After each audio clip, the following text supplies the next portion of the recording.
Leef Jokusse en allerleefste Jokusse.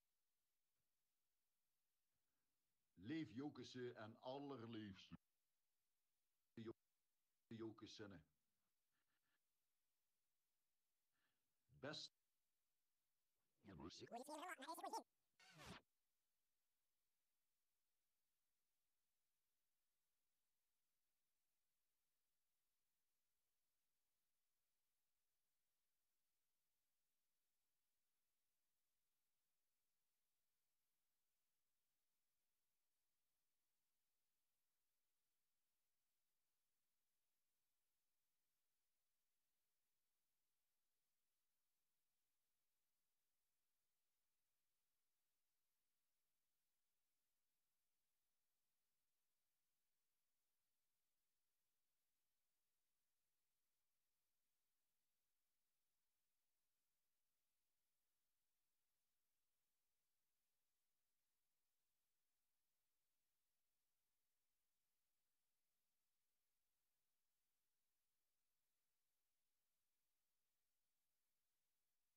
Dames en heren, welkom hier vanuit de studio voor de Jokes Vastelovensquiz. Ja, officieel zou je hoors moeten beginnen, maar door wat technische problemen duurt het allemaal wat langer. Haal nog enthousiasme vast. Iedereen is op dit moment in het loggen. Het gaat een paar minuten langer duren, maar dan zien we zo dadelijk weer ook terug als iedereen pas ingelogd is bij de grote Jokes Vastelovensquiz.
Ik kan me heel goed voorstellen, lieve spelers van de quiz, dat je er ontzettend veel zin in hebt. Weet je in ieder geval al. Op dit moment is er een kleine digitale file.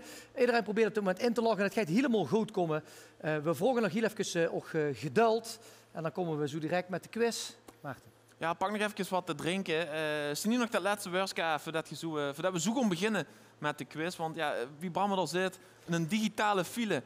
Voor Kump nu eigenlijk dat we kunnen gaan beginnen met de Jokers Vastelovensquiz. Zo aanstonds kunt je, mocht je al in de app zitten, gewoon inloggen via AH Slides. Dat is het programma waar we vanavond de quiz op gaan spelen. Maar nog niet voordat we dadelijk alle deelnemers erbij hebben. Want ja, we hebben de razelende vod. Geen toesopelijk ook. En dan kunnen we zo aanstonds beginnen met de Jokers Vastelovensquiz. Telefoon aanloten trouwens. Zorg dat hij niet op vergrendelen springt. Doet je dat ook? Tot zo! Tot zo!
Leef Jokese en allerleefste Jokesinnen. Beste vastelovensquissers. Welkom bij de moeder van alle quizzen, de Jokes Vastelovensquiz. Vandaag gaat het gebeuren en God gij och mijten met alle vastelovens slummerikken uit het onmetelijke Jokesriek. De presentatoren van vandaag zien nemens minder als de commandant van Jokes Prinsengarde en stum van VVV Maarten Bastiaans. En dat doet hij samen met de meervoudig LVK-winnaar en Jokes eigen ceremoniemeester Bram Holla. Welkom, dames en heren. Welkom, speulers van de grote Jokes online vastelovensquiz. En dat er live is, dat heb je ondertussen ook al meegemaakt, want we stonden in de digitale file. Maar we hebben berichten gekregen dat nu ook iedereen ingelogd is en dat alles goed moet komen. Fijn dat je er ziet en fijn dat je meespeelt. Ja, we zien een Venlootske teken later, maar dan mag de pret voor vanavond absoluut niet druk, want wij zorgen dat je voor 9 uur weer netjes toeziet en nog ook allemaal aan de avondklok kunt houden. Ja, we begonnen spelen vanavond de quiz en dat doen we met AHA-slides. Dat is de omgeving waarin je zo dadelijk alle antwoorden kunt geven. En ja, mocht je er toch nog niet in zitten, dan geef ik ook voor nu nog een keer de link waar je met mij kunt doen. Dat is ahaslides.com, ahaslides.com/D38EC. D38EC, dat is de link die je moet invullen. En dan gaan we zo aanstonds beginnen. Je komt in een omgeving en dan kun je een gebruikersnaam invullen. Nou, waarschijnlijk heb je dat al gedaan, maar het belangrijkste is dat de naam die je invult correspondeert met de naam die op het deelnameticket staat. Zo maak je het ons wat makkelijker om ook te zorgen dat de prijzen de goede kant op komen. Ja, je krijgt eigenlijk vragen, 66 vragen om precies te zien. En het belangrijkste is dat als je A, B, C of D hebt ingedrukt, onderaan de telefoon, de tablet, de laptop, en ik even op antwoord duwt. Want alleen dan wordt het antwoord verzonden en alleen dan krijg je punten. Zeker. Ook bij fotovragen is het belangrijk dat je even naar onder scrolt, zodat je de foto en de vraag goed kunt lezen. Ik kan nog zeggen dat we een aantal kwante-intermezzo's hebben. Zorg ook dat je dus online blijft, dat je niet de YouTube-link ververs, want dan kom je weer opnieuw erin en dan duurt het weer lang en dan ziet je niet meer live en dan heb je misschien een paar vragen achter. Op de momenten dat er intermezzo's zien, die kijkwant zien om te beluisteren en te bekijken natuurlijk, lieve speulers, is het misschien dan een moment om even gauw wat te drinken te halen of ook toiletbezoek. Kan ik ook nog melden als laatste voordat we gaan starten dat Zing nog eens aansluit op dit programma. Dus mocht het zien dat we iets later klaar zien, geen probleem. Zingnogens.nl is aansluitend op deze quiz. We gaan starten. Allemaal heel veel succes, dames en heren. Welkom bij de grote Jokes online vastelovensquiz. We beginnen met vraag 1. Van het liedje De Hofkapel schreef Frans Boermans A. de muziek, B. de woord of C. woord en muziek. Frans Boermans, goed de weg. Ja, zeker. Dat dacht ik dan. Ik heb 30 seconden tijd om het antwoord goed te geven. Ik zie dat 15 seconden denk ik zien op als ik het goed heb op het beeldje. En dan geven we zo direct het goede antwoord. Het belangrijkste is ook om snel te antwoorden. Wie sneller, wie meer punten. Zeker. Dus houd die vingers. Houd de vingers bij de knup. Ja, het goede antwoord is natuurlijk antwoord C. Frans Boermans schreef namelijk woord en muziek voor het liedje De Hofkapel. Compliment voor die pet. Nee. Dank je, dat is ook een leuke pet. Vraag 2. De Jokesmuts heeft 5 kleuren. Waarvoor staat de kleur geel? A. Het bier dat we drinken. B. De Venloose vastelovend. Of C. Gekkigheid. Zeg nog de eerste keer dat zich die Jokesmuts op had. Ja, 11/11/2012. Hoe gaat Jeroen? Had je dan te Barry en Quim? Goed. Ja, dat dacht ik. Dat is altijd nog een heel mooi bijzonder moment om deze prachtige muts te mogen dragen. Je hebt nog 5 seconden, dames en heren. En dan ga ik ook het antwoord geven. En het antwoord is C, de gekkigheid. Ik kan nog vertellen dat het vastgelegd is in een liedje uit 1882, om precies te zien. Groen staat voor hoop, rood voor de liefde, wit voor het onschuldige vermaak dat we hebben met de vastelovend, geel dus voor de gekkigheid en blauw voor trouw aan het Jokesvaan. Dat is zeker over nagedacht. Dank je. Vraag 3. De noergeit, die geeft ook zomaar een punt. Nou, A, dat wilt je wel. Of B, zeg je, loop maar achterwege, hoef ik ga niet. is dat een beetje een compensatie voor die digitale file waar we net Nou, ingestoken die hebben? vraag hebben we er op het laatste in gefietst. Oh, dat is goed. Dus we doen er alles aan dat de mensen wel echt die punten kunnen pakken. Hè? Zeker. Want het is een moeilijke quiz. Ja, daarom zul ik zeker vraag A nu doen. Hè? Antwoord A, is dat goed? Ja. Over 11 seconden kunnen we er precies antwoord geven. 7 seconden.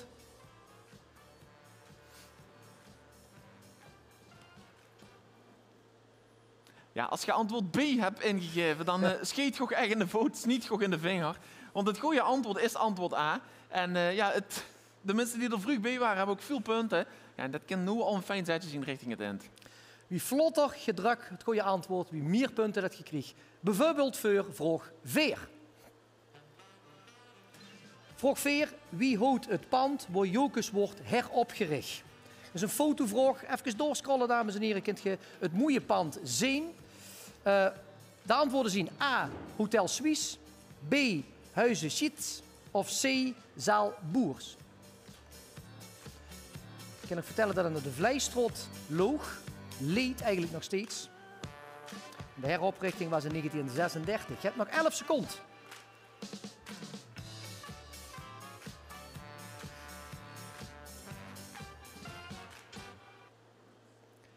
En het goede antwoord, dames en heren, dat was A. Hotel Suisse. Ik denk dat jullie het nog wel kennen. Op dit moment is dat het pand. Open 32. Midden op de Vleistraat leed het. Is dat nog heel lange tijd een bioscoop geweest. Hoe is het te weten? Tada. Vraag 5. Lex Uiting was prins van Jokes. Maar wie was toch prins van Jokes? Het jaar voor Lex. Is dat A. Erik Snok? B.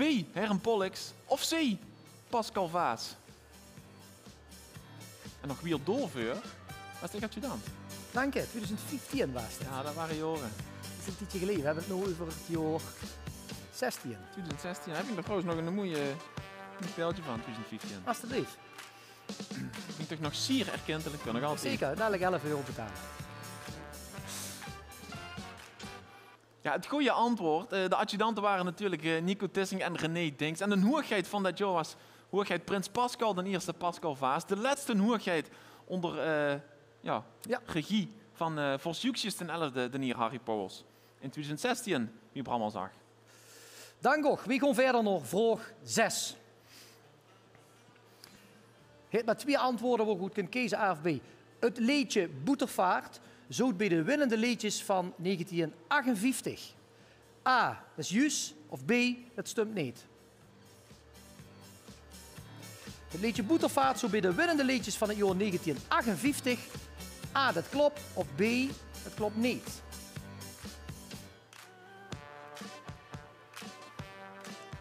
Vijf seconden, beste spelers.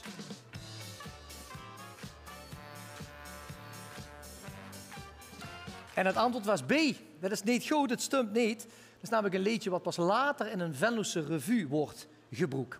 Ik hoop dat je een beetje gewend ziet nu. We hebben er 6 vragen op zitten. Ik heb gezien dat als je snel doet dat je meer punten krijgt. Iedereen is dit moment ingelogd en we gaan door. Vraag 7. Wie deed een aftrap bij de inmiddels wereldberoemde sneeuwwedstrijd van VVV? Was het prins Jan de Veerde Klein? Was het B. Prins Jeu de Eerste Sprengers? Of prins C. Prins Frits de Eerste Paas? Was er B? Nee, dat weet ik niet wie. Maar ik moet zeggen, wat zegt nog de uitslag? 3-0, 1? 1 volgens mij. 3-1. VV Ajax, ongelooflijk. Met de sneeuw op de lat. Ja. Ik heb wel dat truc gezien. 24.000 man. 24.461. 461. Die net laatste die niet. doen het Ja. hem. Het goede antwoord was natuurlijk prins Jan de Veerde Klein. Prins Jan de Veerde had natuurlijk zijn eigen winkel in de Venlose binnenstad en was beroepshalve bekend met de grootste voetballer aller tijden van Nederland, Ja, Johan absoluut. Cruijff. Die foto heeft altijd nog meer met de zaak gehangen. Ja, dat is zeker wel zo. Jazeker. We gaan naar vraag 8. Let op. Het liedje Jomerdal is geschreven door Tuur Luxemburg. A. Ja. B. Nee. Of C. Deels. Ik zal hem herhalen. Het liedje Jomerdal is geschreven door Luxemburg. Is dat zo? Namelijk A, ja, B, nee of C, Dels.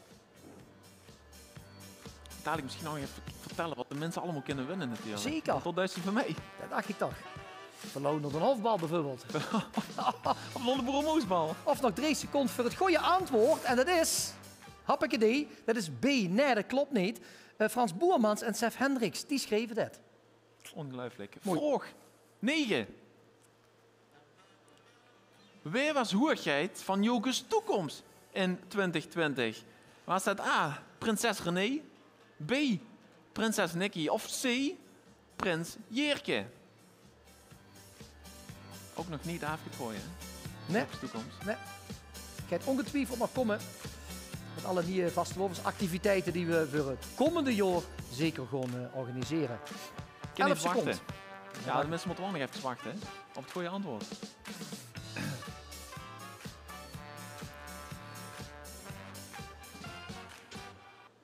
Het goede antwoord was natuurlijk antwoord A, prinses René. Kwamen we in een bomvolle hoenderstal uit op zondags nog een halfbal, vlak voor matinee muzikaal. Kwamen we een prachtig uitkomen. Zeker. Ieder jaar erg kwam een beetje te zien, dus bij deze een aanrooien voor de komende jaren op matinee in onze hoenderstal. Het uitroepen van de raceplan van Jokes toekomst. Let op, dames en heren, we gaan naar vraag 10. Wie was de prins op de voorkant van de 50ste treut? Fotovraag, even goed kijken. Is dat A, hij de tweede, B, hij de derde of C, hij de vierde? Lastige vraag. Die huren ook tussen te zitten. We moeten het verschil maken. Wie was de prins op de voorkant van de 50ste treut? Fotovraag. De tweede, de derde, de vierde. ABC.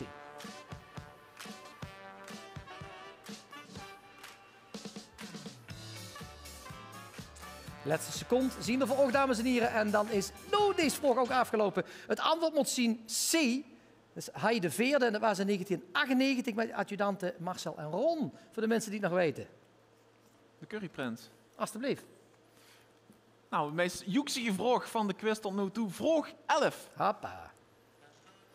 Het veelgezongen voorjaar was bij de winnende liedjes van Jokes in de jaren 50. Is dat A, ja, of B, nee? Het duiden met voorjaar, hè? Zo makkelijk in het de vraag gezien, Dat is hè? ongelooflijk. Ja of nee?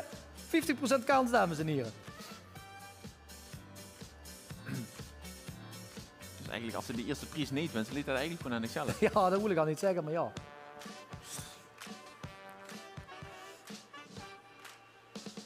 Vijf seconden nog om antwoord te geven. Vergeet niet naar onder te scrollen en dan op antwoord te douwen. Hè. En als je dat gedaan hebt, ziet je nu of je hem goed hebt of fout hebt. Maar het goede antwoord is in ieder geval nee. Het liedje Het Voorjaar is namelijk wiet boete de prijzen gevallen, maar wordt toch een ongekende slager. Net wie de Sheikh van El Alamein. En het is gedaan. Maar het is hier nog lang niet gedaan. Dat dacht ik toch, want we gaan naar vraag 12. 12, beste speulers. Wie heeft het traditionele ontbijt dat op vastelovens dinsdags morgens wordt genomen? Is dat A, de koffieteuterie of B, het krensen? Meestal de dag dat de mensen meest brak zien en een beetje op stoom moeten komen naar heel wat vastelovensdag. Maar dan is het fantastisch om te kunnen beginnen zo'n dag met een stevig en goed ontbijt in onze eigen boerenhoenderstal is het dan. En is het A, de koffieteuterie is dat, of noemen we dat B, het krensen? Nog een paar seconden voor. Koffieteuterie, dat dacht ik toch. En dan heb je het goede antwoord bij A. Wat kunnen we winnen, Martino? Nou, de absolute hoefprijs. Ja. Verloon door een hofbal. Hoppakee, 1 kaart. 2. Nee. We zetten gewoon de verdubbeler in. En Niet stel alleen nou wie. dat ze niet net poeten die top 10 eindigt op Plitske. 11. 11. Komt gewoon nog de hofbal. Nee, hoeveel kaarten? 2. Nee, dit is niet te geloven. En allemaal voor niks. Hè? Of ja, voor niks. Gewoon even 66 vragen goed hebben. Hoppakee. En dan ga je zeker naar de hofbal. Ja, totaal geen probleem. We gaan dadelijk terug met alle andere grote prijzen. Maar niet voordat we gewoon naar vraag 13. Vraag 13. Wanneer was er een dreespan te gast op de Boerenmoesbal?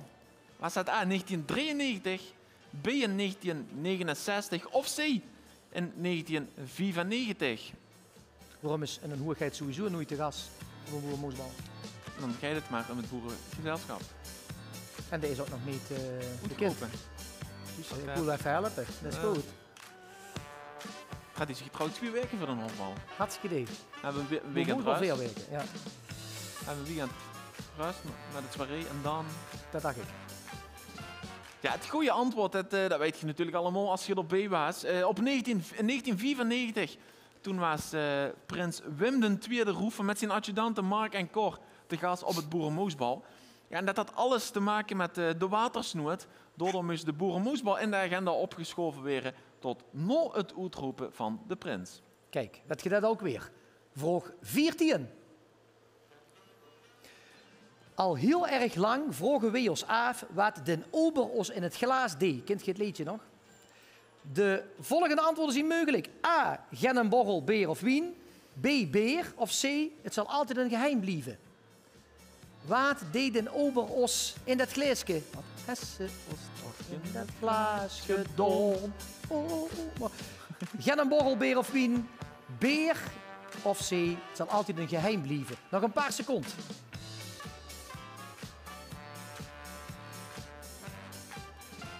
En het geheim bewaren we nog even. Het is antwoord C, lieve speuler. C, het zal altijd een geheim blijven. Wat hij ons in het glaas heeft gedaan. Kijk de tekst maar eens na.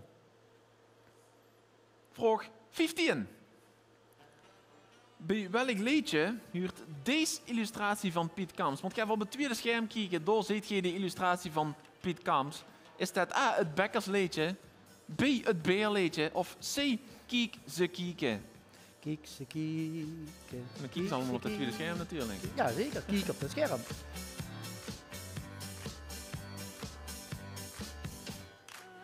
Prachtige tekeningen heeft Piet Kams gemaakt door de jaren heen. Iedere treut hitte gesierd. 3 seconden. Tekeningen. Ja, je kent het natuurlijk allemaal het liedje. Nee, dat liedje wat Bram net zong, Ai. dat was misschien een rookgordijn. Het goede antwoord is antwoord B, namelijk het beerliedje. En de volgende zal ook een fotovraag zijn, dames en heren. 16.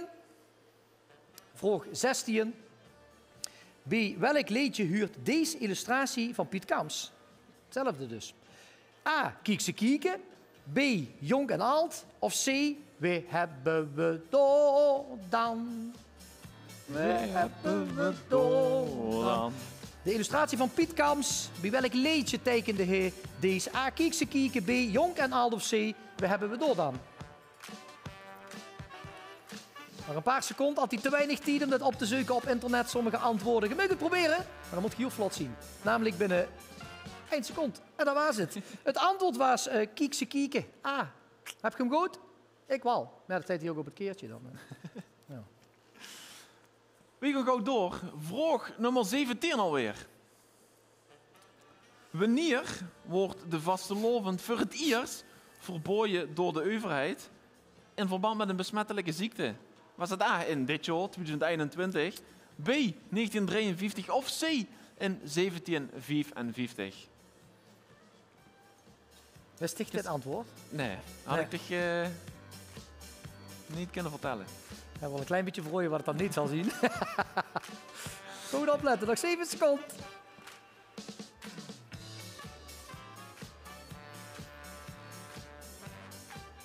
Ja, als je naar ons geluisterd had en daarna pas antwoord had gegeven, had je hem waarschijnlijk wel goed gehad. Het is antwoord C, 1755. Dacht je dan, maar Joke zit er vastelovend opgericht? Nee, helemaal niet. Want ook toen was er al vastelovend in Venlo. Joke schoven nog niet in 1755, maar ook toen dus wordt door de overheid de vastelovend afgeblazen. In verband met een besmettelijke ziekte. 1953 hadden we het watersnoodramp. Ja, toen is de vastelovend niet doorgekomen, maar er was geen verbod op. Wie gewoon nog vraag 18, dames en heren. En dan kan ik ook de vraag stellen, Jokers verkoopt allerlei aandenkens en materialen. Wanneer wordt de eerste echte Jokers sigaar in de handel gebracht? Dat is schijnbaar dus een Jokers sigaar geweest. A, 1843, B, 1959 of is dat C, 1964? 1843, 1959 of 1964?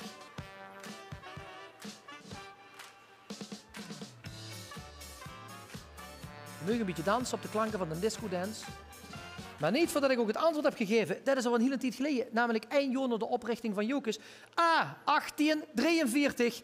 Toen mocht ze nog overal een sigaretten roken. Nu mag dat alleen nog maar binnen als ze bij de woer zetten of zo. Ja, een beetje vis aan tafel. Tada!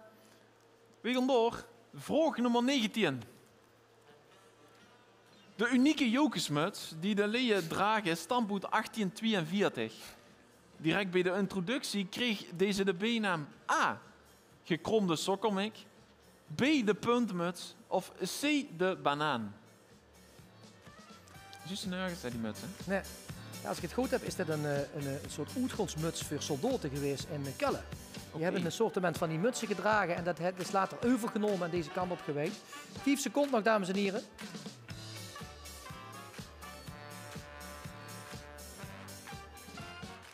Het goede antwoord was antwoord A. Het kreeg in 1842 al gouden bijnaam de gekromde sokkelmik. Ja, dat is een mik die we op vandaag niet meer kennen. Kleuntjes mik, lekker. Dames en heren, wie gaat vraag 20? Ziet je er klaar voor? Let op, tellen geblozen, alhoewel dit niet zo moeilijk is. De vorst van Jokers heet veren op de muts. A, woor, B, niet woor. Even heel hard denken. Zie je nog zelf in de hoenderstal? Vorst Jokers komt op, tel de veren die recht op een blad staan. Wie voorzien dat toch? Volgens dit zien het er veer. Is dat woor of is dat B, niet woor? Ik heb er einde die nou toezet, is het. Ja, dat denk ik ook. Maar die mag niet meespelen, denk ik. Oh nee. Nee, die vragen verzonnen. Oh, dat was net oké met de introductie. Kan ik ook ondertussen zeggen dat het niet waar is. Dat zien er namelijk 5. Als ik het goed heb, is de hoeigheid degene die veren droeg. En de vorst 5 is altijd baas boven baas. Ook al regeert ze dat jaar, baas boven baas. Absoluut. We gaan door met vraag 21. Weer een vraag over een vorst, namelijk Joep Schreurs. Waar de 11e vorst Juxius de 11e. Is dat A, waar of B, niet waar? Maar dat heeft toch altijd... hem zien? Maar dat heeft toch altijd de vorst Juxius de 11e? Ja, door hem. Dat is wel opvallend. Dus de eerste was vorst Juxius de 11e. Hartstikke Ja. niet. En dat doen we gewoon. Met de losse pols. 8 seconden, dames en heren.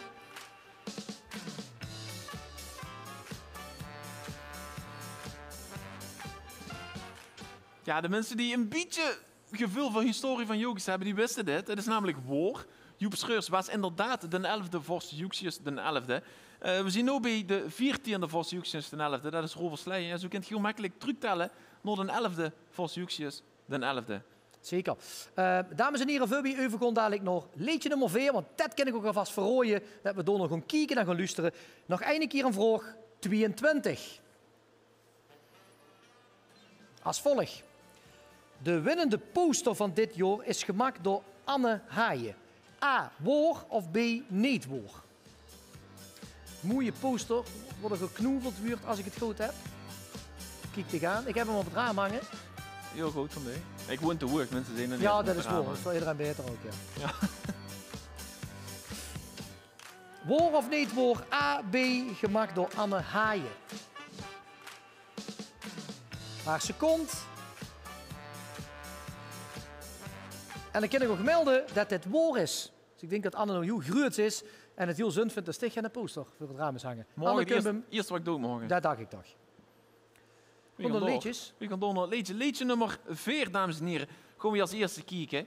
Gebracht door Karen van Hoften en Ken Vosse. Woord en muziek van Mark Pieters en Hai Gerrits. Vastelovend met dich.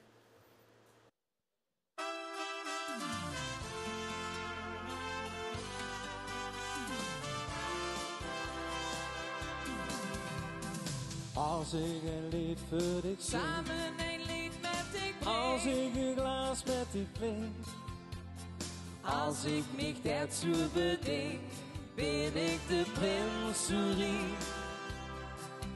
geen geld, geen goud, dat mich nog meer brengen gaat. Weet dat ik voor altijd weet, vasteloven met dich, zorg dat sneeuw voor de zon verdwijnt. vergeet alle leid, wie proost de bescheid, op voorspoed en zonneschijn. Eindig zijn wil ik vast, dit jaar zal het niet anders zien. Geen onzichtbare hand helpt mij toes op de bank, als hoe dat nog niet misschien. Als ze dan niet ik kan zien, Ergens niet weg is dan misschien. is het zuur om te zien. Weet dan wie hebben een lief, wie het weg maar doen wie jij. Voor geld, door vriendschap, leven en joeksigheid. Hij die nooit niet meer vergeet. Vastlopend met dik, zeg dat sneeuw voor de zon verdwijnt. Vergeet alle tijd, wie proost de bescheid, op voorspoed en zonneschijn. Eindig zijn wil ik vast, dit jaar zal het niet anders zien. Geen onzichtbare hand helpt mij toes op de bank, als hoe het nog niet misschien. En zeer het niets voor mij, wie vinden wel onze brein? Dat is alleen maar schijn. Dan stond die misschien alleen, was samen maar niet bij jij. Dat zal niet voor altijd zo zijn. Vastelovend met ik, zeg dat sneeuw voor de zon verdwijnt. Vergeet alle leid, wie proost de bescheid, op voorspoed en zonneschijn. Eindig zijn voor mij vast, dit jaar zal het niet anders zien. Geen onzichtbare hand helpt mij toes op de bank, als hoe dat nog niet misschien. Geen onzichtbare hand helpt mij toes op de bank, als hoe dat nog niet misschien. Dat was liedje nummer 4, dames en heren. Ik zie dat als ik dat petje zo op heb, dat ik in de schaduw stond. Ik weet het niet of je heel blij zit met mijn blutsen zien, maar dan doe ik hetzelfde als Maarten. En dan kun je mij ook recht in het murfje kijken. Als ik namelijk aankondig, liedje nummer 3 van Opus Jokers afgelopen jaar, evenement wat nog wel door kon schoon. Liedje 3, Liene, en dat wordt gezongen door Bart Mulder, Gijs Wolters, Peer Koopmans en Rob van de Kronenberg. En woordsie van G. van Beek met muziek van Wim Roefen. Liene.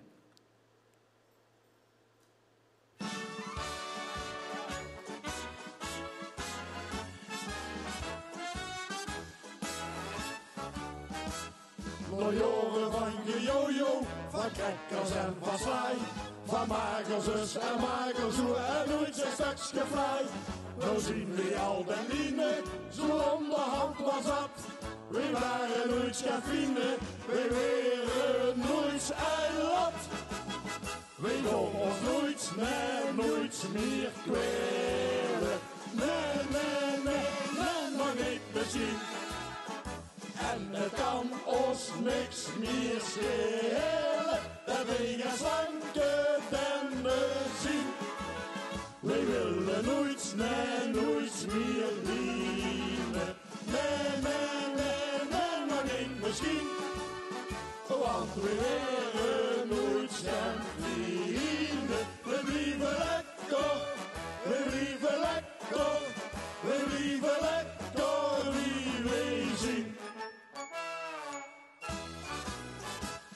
Nou jongen van proberen, diëten en nog meer. De kilo's kwamen toch mee, zo ging het hier op hier. We hebben van de Liene, nou intellectje nog. We waren nooit geen vrienden, we waren die van lach. We gaan ons nooit meer kwelen. Nee, nog niet misschien. En het kan ons niks meer schelen, dat we gaan slanker dennen zien. We willen nooit nooit meer lienen. Nee, nee, nee, nee, maar niet misschien. Want we willen nooit gaan vliegen. We blijven lekker, we blijven lekker, we blijven lekker wie wij zien.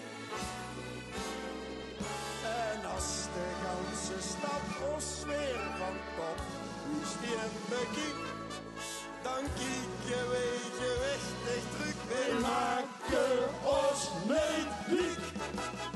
Wij willen ons nooit meer kwelen. Nee, nee, nee, nee, maar niet misschien.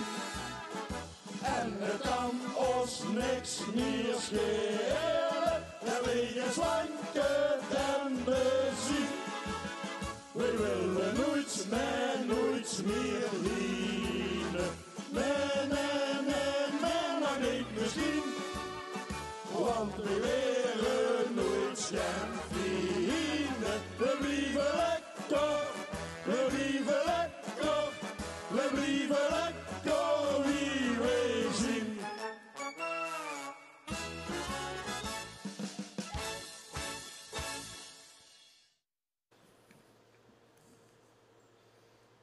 Welkom terug, dames en heren, bij het tweede deel van de Jokers Vastelovensquiz.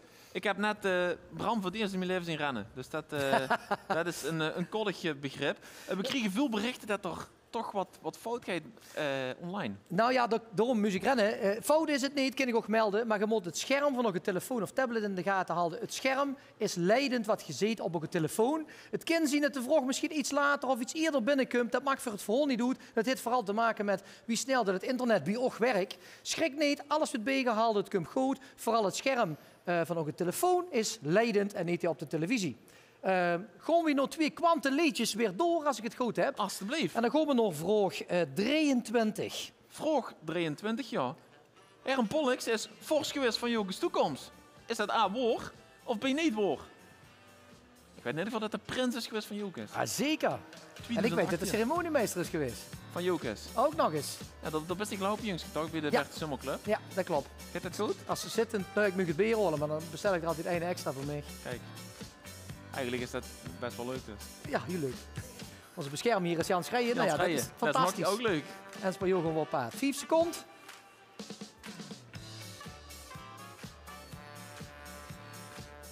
Ja, Aaron Pollux heeft volgens mij alles meegemaakt bij Jokers. Was dus ook ceremoniemeester van Jokers Toekomst, van Jokers, prins van Jokers, maar ook fors bij Jokers Toekomst. Dus ja, als iemand weet wie het overal gaat, dan is het Aaron Pollux wel.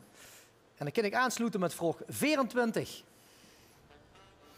En dan blijven we ongeveer in dezelfde contraille, dames en heren. Nu gaat het over Twan Hazebos. Was dit een opvolger van Vors Joep Schreurs? Is dat A, woor of B, niet woor? En ook het antwoord op vraag 24. Twan Hazebos was een opvolger van Vors Joep Schreurs. Woor, B, is dat niet woor? 11 seconden heb je nog, volgens de officiële telling. Maar je weet, gewoon op het scherm kijken, dan komt het vanzelf goed. Kunnen we ook zelf dadelijk zeggen wat voor prijzen dat er te winnen zien. Oh. Niet te geloven. 2 seconden. En dan geef ik ook het antwoord, dat is A, dat is woor. Dat was een opvolger van de nieuwe Joep Schreurs. Dus- In augustus 1990 was dat hem precies te zien. Dus was Twan Hazebos de 12e voor succes de 11e. Alsjeblieft. Voor de mensen die dat goed onderhouden hebben. En dan gaan we gauw door naar Vreugske 24. 24. Funs van Grinsven was in 1946 hoergeit van Jokers. Is dat A, woor of is dat B, niet woor?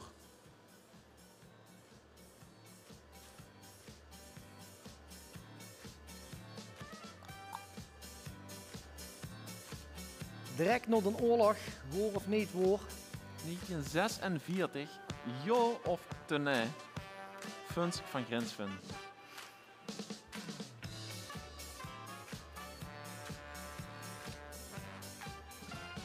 Funs van Grinsven Zaliger was prins van Jokers in 1938. Dus daar is de vraag ook gelijk mee beantwoord. Dat was niet waar. In 1946 had Jokers geen prins. In 1947 was het hier Hans Franse de eerste no-oorlogse hoogheid van Jokers. Zeker.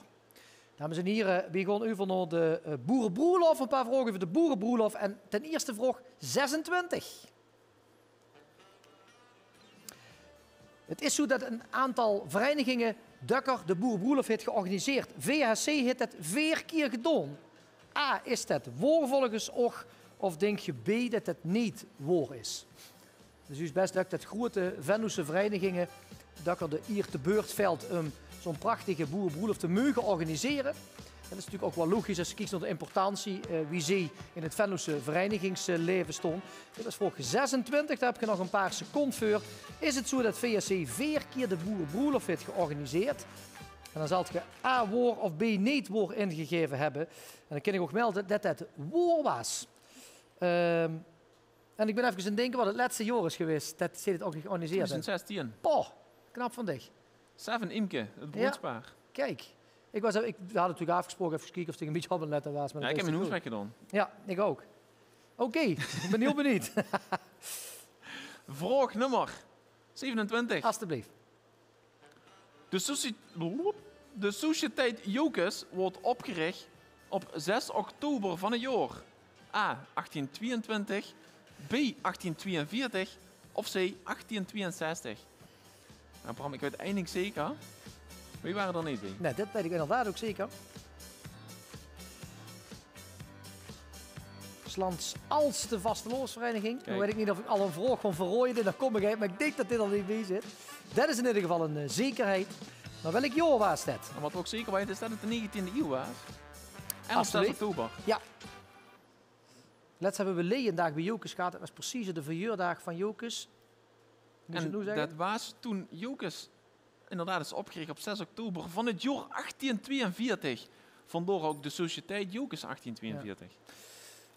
176 jaar. Als ik het goed heb, bestond Jokes toen bij een van de laatste leeuwendagen die we gehad hebben. En hebben we dat ook met ons eigen leeuwen kunnen vieren.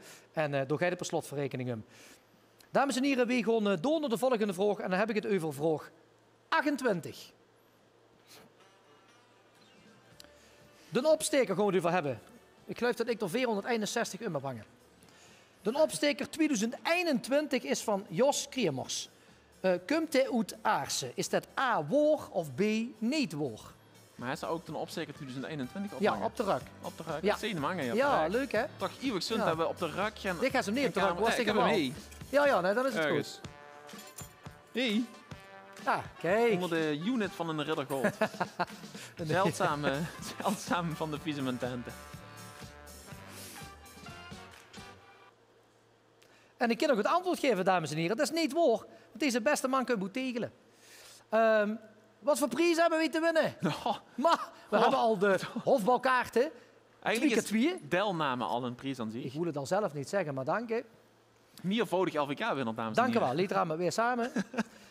Wie hebben te winnen kaarten voor de liedjesavond? Kaarten voor de Broermoesbouw. Alsjeblieft. We hebben een paar prachtige vastelovendspakketten te winnen. Met cassettebandjes erin. Van Bram en Ruud. Onder andere. Prachtige pakketten. Had ik al Inderdaad, gezegd. had al gezegd. En ook een mooie stolen haan. Kind gaan Ja, winnen, ja, dames en heren. inderdaad, En ja. natuurlijk de boer- absolute hoofdprijs. Boerenmoesbalkeertjes. Boerenmoesbalkeertjes. Pronksittingkeertjes. Hartstikke idee. Je zit eigenlijk, als je met een paar man doet mij dat, dan zit je overal bij komen, joh. Ja. En dan, wat je ook bij ziet, is vraag nummer 29. Het winnende liedje van dit jaar, Opus Jokes, wordt toen nog gehouden in 2020. Het Automoot. Is dat waar? Of is dat niet waar?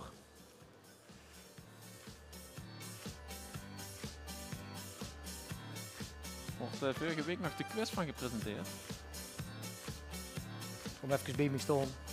1,5 meter, ja, dat is net zat, hè. Kijk eens. We regelen alles in met de Ja, regie gewoon, je hè. kunt niet zien dat er heel veel nu achter stond te springen. Even kijkers toes. Maar dat kan me dat niet een beetje wou zien. Het Het antwoord. ligt een beetje alsof we uit de moord stonden, want dat was het winnende liedje van Hey, gewoon even zo, hè. 2021, hè. Gewoon, schat, zet gewoon even uit de mouw, hè. Het is gezongen toch- toen gebracht door Gijs, Jules, Willy en Bart. Ja, En ja, prachtig nummer. Absoluut de winnaar afgelopen jaar. stond ik goed zo, hè? Moet ik zo staan? Zeg het maar heel even, zuur. Sven, kom Nee, anders moet tussen ik- ons in, ja. dan is het gewoon zeggen. Ik weet niet of Sven niet blij mee is, maar geen hopelijk wel met vraag 30. Dan moet je dans weer de klanken. Maar je moet ook meelezen. Straks is het weer als woensdag, is Gen Venlo's liedje. A, is dat woord of B, is dat niet woord? Straks is Het weer als woensdag, stonden we niet meer heen. Nee, Ja, dit jaar hebben we in ieder geval niks te beuken. Dat scheelt dan weer. gebeurd hebben ze al. Ja, ik denk het ook. Maar wel hier in Slij. Heb ik al toes. Kijk, Ja. Ik wil niet zeggen of ik hem gehoord heb, want dan maak ik reclame voor Bakkes. Dames en heren, we hebben de seconde zien om. Ja, en ik heb het goede antwoord ingegeven als je A hebt aangekruid of ingedouwd. Het is namelijk woord, het is een Blieriks liedje. Het is een Blieriks liedje, moet ik dus zeggen. Maar hij stond wel op de gezamenlijke LP met Blierik destijds. Ik weet niet welk jaar dat is geweest. En door zijn er heel veel lui die dat door elkaar gooien. Maar als wij beukend, straks is het weer als woensdag op de Merret zingen voor ons prachtig stadhuis. Precies om 12 uur 's nachts als de vastelovend is gedaan. Dan luistert gij dus nog een Blieriks liedje. kijk. En dan je nou stond ze in Blierik de wortelen truten verbranden met Venlo's tijdje. Ja, dat zullen we zien.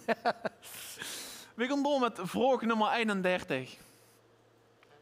Het motto van Vastelovens seizoen 2017 en 2018 was Jokes vitae quod zal schöne. Is dat A woord of is dat B niet woord? Spreek dat nog eens uit? Jokes vitae quod zal schöne. Dat is toch goed. Dank je. Ik wist niet dat het Latijn kost. Duits spooks. Ook. Ja? Ja, vroeger was er nog altijd Jokes vita quod zal kunnen. Ja. Latijn. Jokes is voor het leven. Maar het zal dus in de pap. Dat weten we dan wel, dames en heren. En wie weet ook wat het goede antwoord is. Hopelijk geen toes ook. En als je dat nu nog niet weet, weet je dat over een seconde of 3 wel. Het was inderdaad een keer het motto van Jokes, Dukker zelfs. In het jubeljaar van Jokes werd dit motto gebruikt. En ja, de mensen die nou terug kon rekenen in 2018 hadden toen een jubeljaar. Nee, 2019 was het jubeljaar. Hoppakee. En dat was toen onder leiding van Hoogheid Prins Erik I. Het is zo dat het motto inderdaad terugkerend is als er een jubileum is.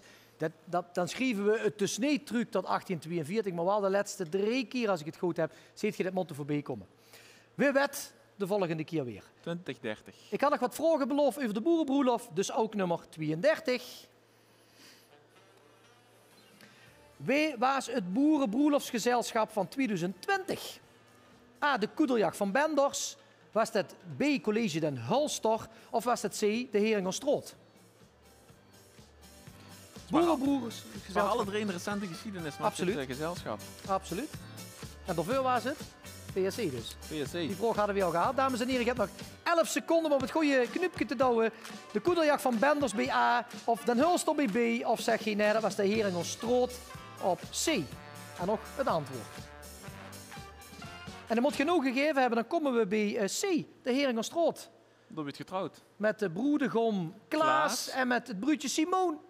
Fantastisch jaar. 33, een joeksige vraag. 33 dagen. Leuk liedje. Vraag nummer 33. Fantastisch.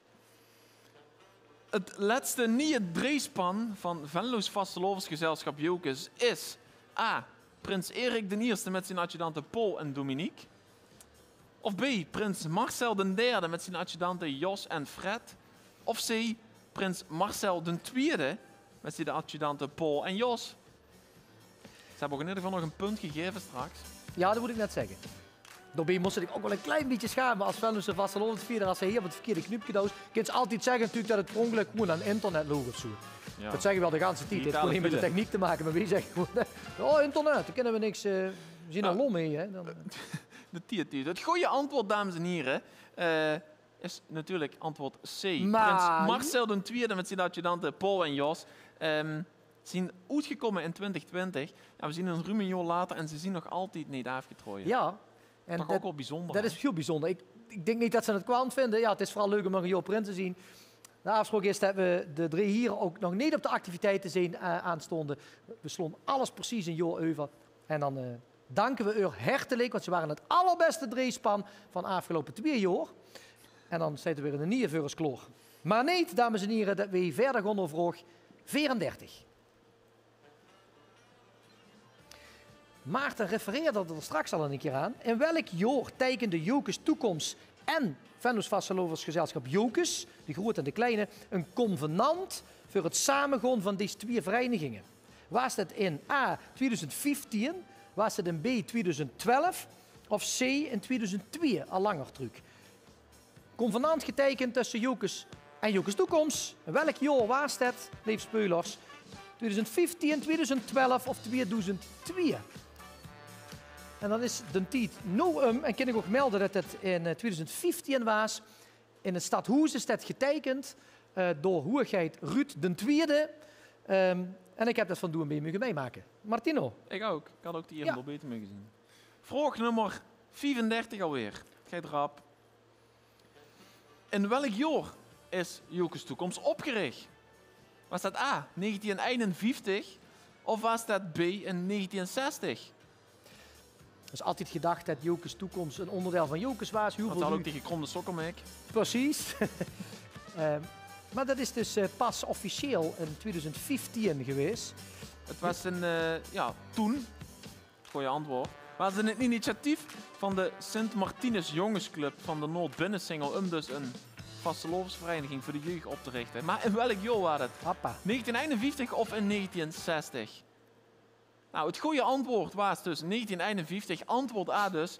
Want toen is die jeugdvastelovensvereniging opgericht. Jokes Toekomst, dames en heren. En we blijven in de vragen bij de jeugd, want ook de volgende vraag gaat erover. En dan heb ik het over vraag 36. Want is Jokes Toekomst Nederlands oudste jeugdvastelovensvereniging? Is het antwoord erop A, ja of B, nee? We weten al dat Jokes de oudste van het land is. 1842, zojuist een vraag gehad.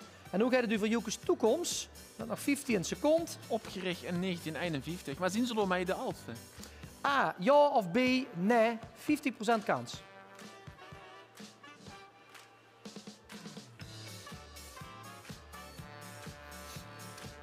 En dames en heren, dan zien we er een tijd hier. En kan ik ook melden dat niet alleen groot Jokes als van het land is, maar ook Jokes Toekomst. En door mij is vraag A dus het juiste antwoord. Ja, dat is goed. Nou, we blijven even helemaal bij de jeugd. We gaan terug lang geleden. Vraag 37. Wie was de allereerste vorst Juxius de 11e in 1842 dus? Was het A, Antoine Sleurs, B, Eduard Keuler of C, Eduard Thiessen? Ook hier weten we zeker dat wij er niet bij waren. Absoluut. Ja. Zonder meer. En hoe was het geweest toen? Hotel Suisse. Ook. Dus het is opgericht en heropgericht. Zonder meer. Ja? Weet ik niet. Nee. Kom op zoek. Henk de Boer, help ons. Wat we zeker weten is weer dat toen een allereerste vorst was in 1842. Het goede antwoord is C, Eduard Thiessen. Deed het maar voor 1 jaar. Was het vrees nou keuk. Maar goed, daardoor is het ook in een slopende fase terechtgekomen. Jokes is 2 keer in een slopende fase terechtgekomen. Eigenlijk is dat 2 keer geweest in een tijd dat er een economische achteruitgang was. Misschien zelfs wel te spreken over een recessie of depressie. Dat zien we terug in die eerste jaren nadat Jokes is opgericht.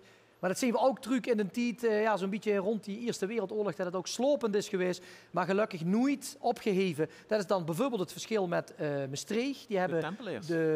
die hadden Momus uit 1839. Dat is nog een prachtig beeld te zien op een grote gevel op het Friedhof. Waar ze volgens mij vanmiddag net iets te veel vastelovend hebben gevierd.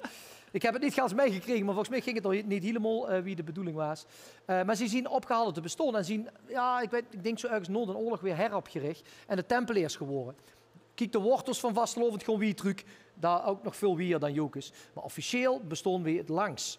Even een stukje geschiedenis. Als je meer... geschiedenisleraar? Hoos. Hoos. Klein beetje. Ja, ook wel een klein beetje. Nou, ik kan nog zeggen, als je het interessant vindt, het Jokes Museum is altijd open. Kijk op de site wanneer het precies is. En als je van dit soort vragen de antwoorden wilt krijgen, dan ziet je er van harte welkom. Door hing bijvoorbeeld ook een groot pamflet en dat gaat over een aantal titels die huren bij de Rood van Jokes, de Rood van 11. En loopt toch over vraag 38 gewoon. Welke titel behuurt bij de eerste penningvoekser van VVG Jokes? Is dat A. Markies Moneet? Is dat B. Jonkheer Plukvogel? Of is dat C. Graaf Kratspoort? Ooit verzonnen toen in 1842. Die titels kan ik ook melden trouwens. Die bestonden nog steeds. Er zijn er een paar veranderd in de jaren. Maar ik denk dat van de 11 namen die toen geschreven zijn, er nog zeker 9 op deze wijze gebroek waren. En mooie schilden. Prachtige schilden. Er zit een schild bij, ook dat is allemaal te zien in het Jokersmuseum. Nu zit je met de quiz bezig en is het een tijd dames en heren. En hoop ik dat je hebt ingevuld B, Jonkheer Plukvogel, zo wordt er nog steeds genoemd. Als je het wilt zien, moet je op de medaille van de Rood van Jokers kijken. Of als ze Europeerde deken dragen, zoals wij dat noemen, bij de koude dagen. Ik denk met deze vastgeloven hadden we hem zeker Zonder meer. gebroek. Dan zou ze ook door de titel op stoom. Dat was vraag 38. We blijven bij deze titels. Vraag 39. Markies van Stempelnowski is de eerste secretaris van Jokers. Is dat A, ja, of B, nee? En dichtbus, ceremoniemeester. Ja, we hebben geen schildje.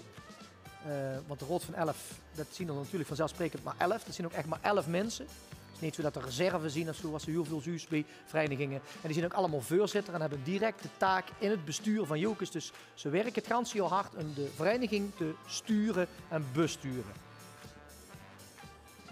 Dat weten we nu. En wat we ook weten, is dat Markies van Stempelnowski niet de eerste secretaris van Jokers is. Het goede antwoord is B, nee. Hij is de tweede secretaris van Jokers.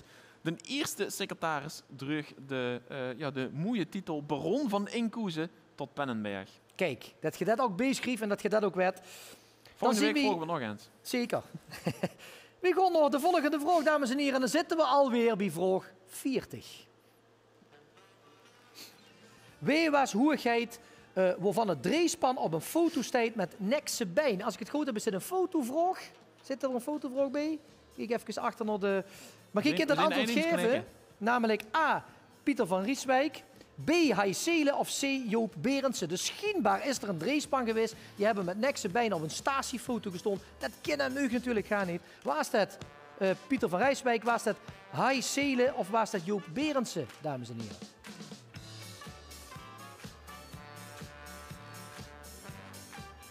En dan tijd zit erop, ja, dat wordt een beetje gedanst. Ja, we gaan eigenlijk toch een Op de keer klanken joemelen. van de discodance de schoot. In 1975 was dat C.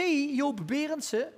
En dat was samen met zijn adjudant coördineer en toen Alstors. Die hebben dus schijnbaar op de statiefoto, nou ik denk dat die foto niet gepubliceerd is, maar die is natuurlijk wel stiekem gemak en dan een keer anders gebroek. Ook dat is te Die zien foto is in er het achterholen. Jokersmuseum. Die foto is er. Absoluut, tegenwoordig zeker.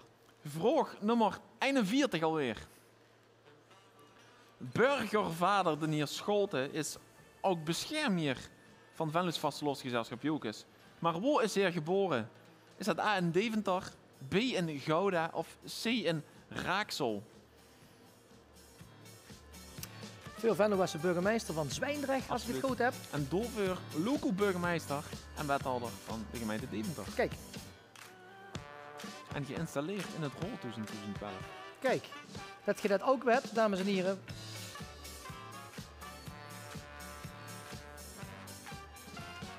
Ja, hij is inderdaad geboren in Deventer. Antwoord A was het goede antwoord. En voor de mensen die dat heel gauw hadden ingedrukt, hebben dus aardig een bult punten erbij mee geschreven. Ja, burgemeesters werden per traditie ook beschermheer van Venlo's Vastelovsgezelschap Jokers. Zo waren het voor de heer Scholte, de heer Bruls. En doorvoor ook een beschermheer ook nog eens. Jan Scheijen. De heer Jan Schrijen. Die er nog burgemeester is geweest in Valkenburg. Volgens mij gaat er rond deze tijd aftreden, of is dat net geweest? Ik lees in de krant dat er een nieuwe gevonden is. Dames en heren, voordat we over een paar vragen weer naar kwante leedjes toe gaan, wil ik ook wat vragen stellen over leedjes. En dat doen we met vraag 42. De kameruitjes, wij kennen ze niet.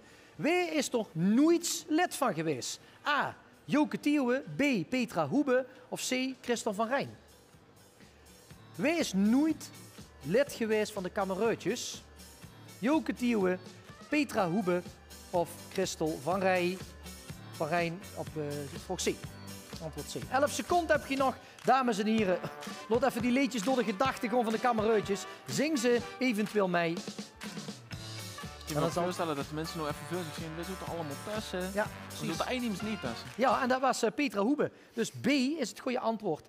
Veel gezien, veel bezongen en veel gezongen, maar niet bij de kameruitjes. Met GD nog even samengezongen. Bijvoorbeeld. Vraag 43. Welk liedje begint met wie ik word geboren, was ik vrijgezel. Is dat A, de eenzame, B, de vrijgezel of C, och, was ik maar? Wie ik werd geboren, was ik vrijgezel. Ik was geen geboren, ik was ook niet lange jongen. 9 seconden hebben we nog, dames en heren. Ik hoop dat het allemaal lukt vanuit de woonkamer. Ik ben benieuwd wie straks met die prachtige prijzen er vandoor geeft. Maar... Absoluut. En de mensen die deze vraag goed hebben, die doen in ieder geval een nog betere groei naar die prijzen. Het goede antwoord was, och was ik maar. Och was ik maar natuurlijk. Och was ik maar is ook bekend. Ja, inderdaad is eigenlijk Nederlands groot bekend geworden door... Johnny Hoes. Johnny Hoes, die heeft dat toen uitgebracht, gevraagd of er net wat Och, geld voor was gegeven. ik Ik maar bij moeder. En zo kun je maar eens zien wie weet dat die jokesleedjes in de landen weer verspreid. Ook vroeg 44 gaat erover. Ik kan nog heel even tussendoor een tip geven. Als je straks bij de laatste vragen ziet, af en toe zal je zelf de tussenstand in beeld zien. Hoeft niet, kind wel. Maak er een foto van. Maak in ieder geval een screenshot van nog laatste vraag. Want dan kunnen we namelijk linken en zien of de naam correspondeert met de winnaars uit Intellect die op de mailing stond. We hadden heel netjes nog gevraagd om allemaal een volle, volledige, fatsoenlijke naam op te geven. Die je ook voor de mail hebt gebruikt. En dat is niet weer eigenlijk. Want er zitten een paar hele kwanten tussen. Moet ik ook een compliment geven. Zo iemand die een paar vliegel bestelde. Ja, ik denk het ook. Dus even een screenshot maken van de laatste paar vragen. Dan weten we ook zeker en correspondeert dat uit Intellect ook. Zodat die een van de 11 prijzen kunnen winnen. Veel naar de opbouw. Hoppa! En Nederland is de eerste wiers, maar ook nog... 11e! Nou, dat is niet te geloven. Of Opus Jokers meugen naartoe. De Boerenmoosbal meugen naartoe. De pronkszitting. Nee, dat is er volgens mij niet bij. Nou, dan god je door maar heeft met een eigen Ja, dan heb je maar zelf keertjes of zo. Of een cupje die van... Oké, laatste vraag voordat we nog prachtige liedjes gaan, dames en heren. En dan zien we bij 44. Liedjesvraag. Wie kocht een treut voor Rob, Gijs en Peer in het liedje Hoempapa? Was het A, een tante, B, een ome of C, de buurman? Papa. Papa, papa, dit is weer die dag van de joeks. Papa, papa, van de joeks. Papa, papa, papa. Sorry. Sorry dat we proberen die beste hier nog te doen. Alle toes, hè? Mensen zetten toes in spanning. Zeker, werskje erbij, kiesje erbij, pilsje erbij. En dan heb je hopelijk het goede antwoord ingetoetst. Dat is namelijk A, een tante. Kijk naar de tekst van het liedje, je zal de truc zien. En dan weet je dat het goede antwoord is. Over liedjes gesproken. We gaan door met Legend nummer 2. Gebracht door debutant op Opus Jokers in 2020, oktober 2020. Tim Stoter, woord en muziek zien van Frans Pollux. Legend nummer 2, dames en heren. Kom mee.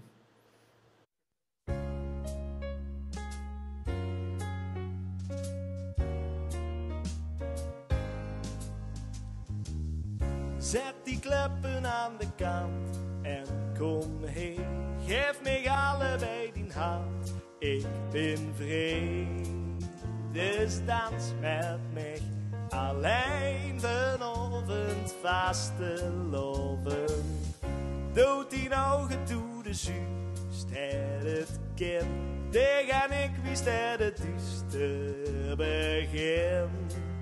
Nou dans met mij, want het is vanavond vasteloven. Ik weet nog wie ik heet vorig jaar. Ook zo joeksig deed en dicht stond door. Had ik toen maar wat gezegd.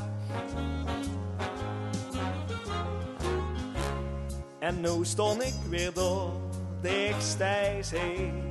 Het allerlaatste oor is hoors voorbij. Stel dich voor dat ik nu zag. Zet die kleppen aan de kant en kom heen. Geef mij allebei een hand, ik ben vrij.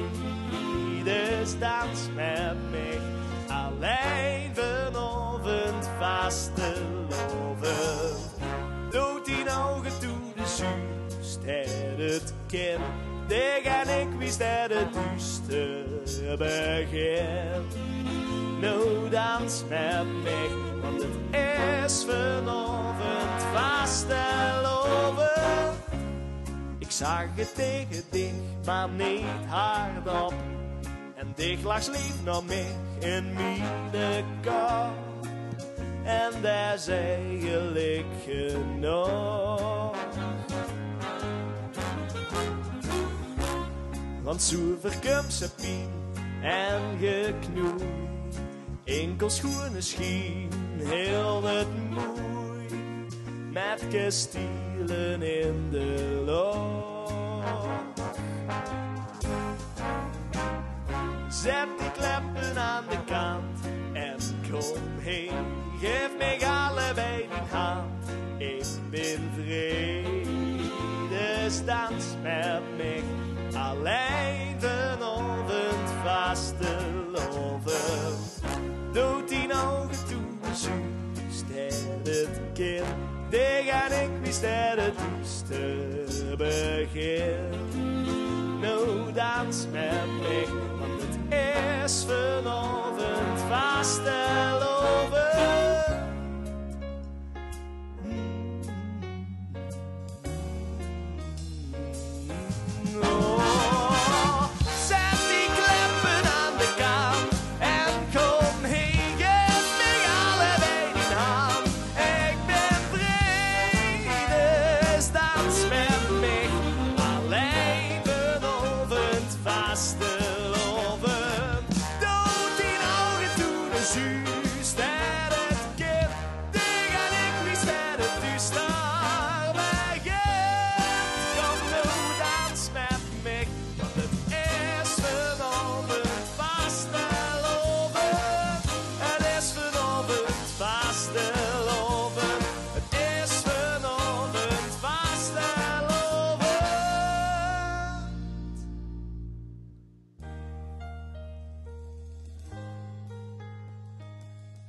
We hadden talent, dames en heren. Fantastisch om te zien. Debutant op Open Jokers en hopelijk de komende jaren nog duik te zien op ons eigen bühne. Of alle bühnes in het Groot Venlo's. In dit geval was het Tim Stoter. Prachtig gezongen liedje 2, Kom Hee. Alhoewel ik denk over zet die kleppen aan de kanten. Dus ik denk voor heel veel u niet zo'n heel goed idee met vastelovend. Maar wel als ze met een prachtig bruutje wils dansen. En dat heet onze allerbeste Tim in het liedje en ons bezongen. Er kunnen maar één aan de winnaar zien. Liedje nummer 1 van Open Jokers in oktober afgelopen jaar. En dat liedje is Uit de Moot. Wordt gezongen door Bart Jansen, Gijs Engels, Jules Fransman en Willy Billekes. En deze heren hebben we wel al dukker gezien.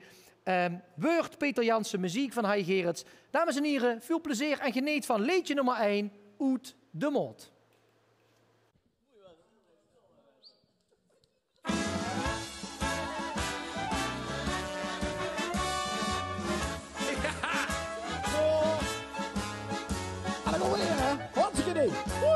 Toch biedt de harmonie, toch hoor ik ga niet bij. Ik zoek het al je lief. Oh, wat dan? Moest ik kijken wat die netjes lopen. Hij hebt de ganse kluit, wie even op dat uit. Precies op de muziek. Ja, kijk nou met die mee van de stiek, ja. Dat meugen is allig, maar dan wel zonder mij. Met vastelovend op de stroot, daar loop ik liever lekker uit de moot. Zo eens bij jou des gaat, huur even van dat beetje aan. De rest als ze zoek bezig is, echt uit de moot heeft zin. Want als het weer als woensdag is, dan loopt ze door weer lekker in. Dus steeds in ene zaal, de huur zijn goed kabaal. Wat jokers kunt proberen. Dan loopt er zo'n kale verop en een bel, die maakt herrie en dan moet iedereen naar de kant. Die lopen wie nog niet, heel netjes in de rie. Daar staat ze die filie. Oh nee, dan moet de Willy dan naar de wc, nee. Ik zie dat met de bedrag, maar als ik zeg maar, Met vastelovend op de stroom, dan loop ik liever lekker uit de mond. Zo eens bij jou des gaat, huw even aan dat beetje aan. De wet als ze zo bezig is, even uit de mond heeft zin. Want als het weer als woensdag is, dan heb ze er weer lekker in. Ik geef mijn nachtgebruik een beetje op mijn dag, voor wie te kier op kier. Ik ga echt laat toes, ik had geen sleutel van je week, ik was zat, maar...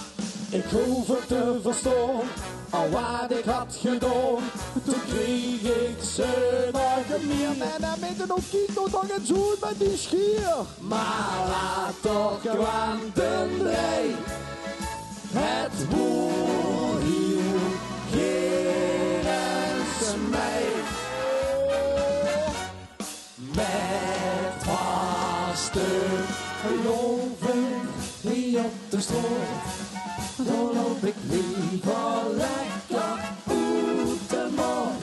Zo eens bij jou des gaat, huw even om dat beetje oud. De wet als ze zo bezig is, even uit de mond heeft zin.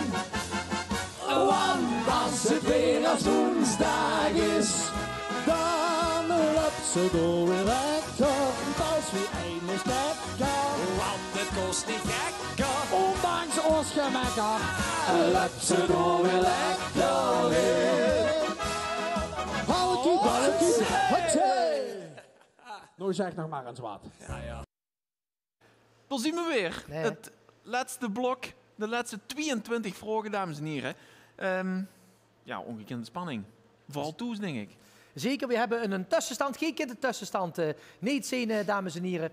Wij hebben de tussenstand wel al in de gaten. Er zitten een paar hele verrassende namen bij, dat is chic om te zien. We laten hem ook nu nog even niet zien. Dan halen we de spanning er langer in.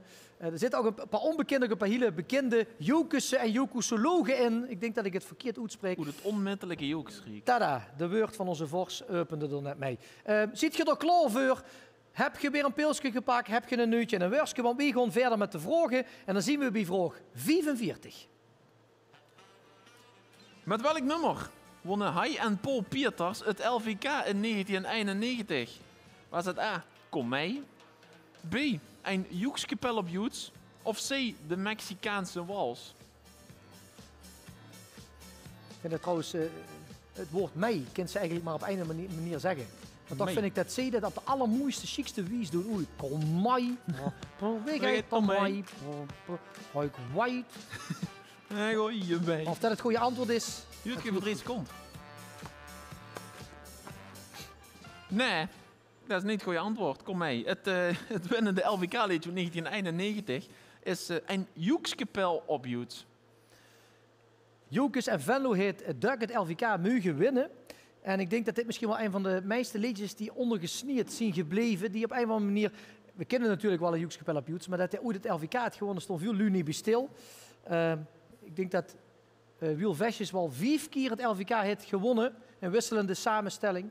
W3 heeft natuurlijk 3 keer het LVK mogen winnen. Maar ook deze beste heren, ons helaas allebei ontvallen. Hai en Paul Pieters, die misschien wel het bekendste zien met dat liedje wat we de ganse avond en G ook al huur, dames en heren. De disco dance.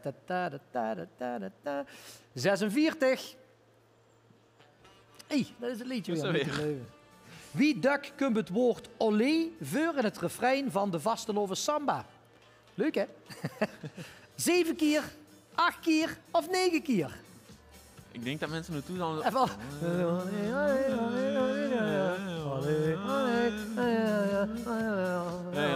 Nou, hier zal ook iedereen kunnen zingen, hè? Ja, A, 7 keer.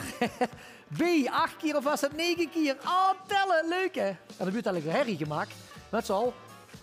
Dan moet ik hier verwachten. download B. Nee, nee! Ja, nee, doe niet, dat zie je. Nee, het is A, het is 7 keer. Nu houdt ze. Tak, Schenk, zag ik dich toch? Ik zeg toch 8. Hallo. Zie je? Nou, dat klopt ook. 7 keer als je goed geteld hebt. En als dat niet klopt, moet je ook melden bij Maarten. Kunt je straks voor binnen- en boetkantoor. Kantoor. Kantoor horen. Doe maar gewoon praten, ja? Vraag 47. Hey. Wat was het eerste prijswinnende liedje van Piet Pollux? Was dat A. Sleeboot, B. Floep of C. Hiep Hoera? Tudududu.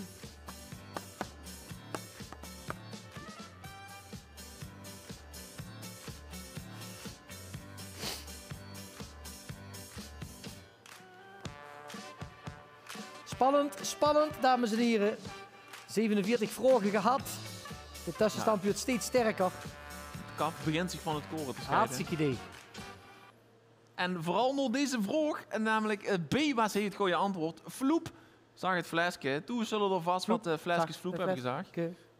Zag de man. Geschreven door Frans Boermans en Wim Moos. En dus ja, gebracht door Piet Pollux. Kijk eens, dames en heren. We gaan verder naar het stukje jeugd en dan komen we uit bij vraag 48. Het Jeugd Vastelovens Liedjesconcours is ieder jaar weer een succes. Wij componeerden ieder jaar de liedjes. A. Wim Roeven, B. Hai Gerrits of C. Trui Bolwater.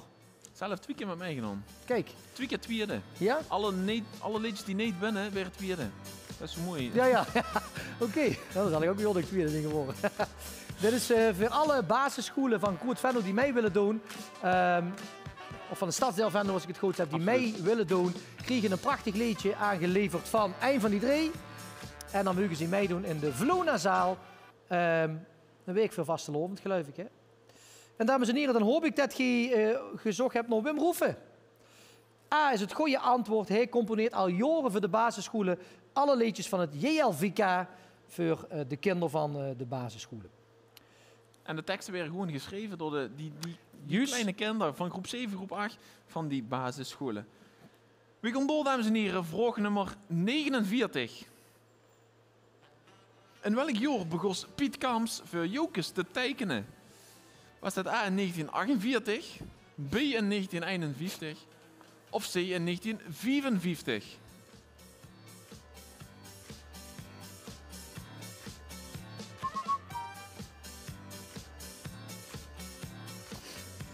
Tekeningen die we in de eeuwigheid in hoeskamers hangen en de moor sieren. Ze stond zelfs in deze trui nog. Ja, maar die zullen tot in de lengte van jaren nog bewaard en vertuurd worden. Daar zien ze veel te goed en veel te mooi voor. Het goede antwoord, dames en heren, op deze vraag 49 was antwoord A. Was namelijk het jaar 1948 dat de heer Piet Kampstaliger begon te tekenen voor Jokes. Hij wordt even pas in 1955 toegelaten als lid van Jokes. We gaan naar een stukje geschiedenis. Zoals ik straks al vertelde, is het zo dat Jokes in 1842 is opgericht. Maar dat ze niet altijd activiteiten door de tijd heen hebben gehad. Er zijn een tweetal slopende situaties geweest en dat ze weer heropgericht zien. Einde daarvan, dat weten we, dat was in 1936. Maar zijn er nog meer geweest? Dat is nu de vraag 50. Want wie duks is Jokes nu heropgericht? Is dat A, bij 1 keer gebleven, B, 2 keer of C, zelfs 3 keer?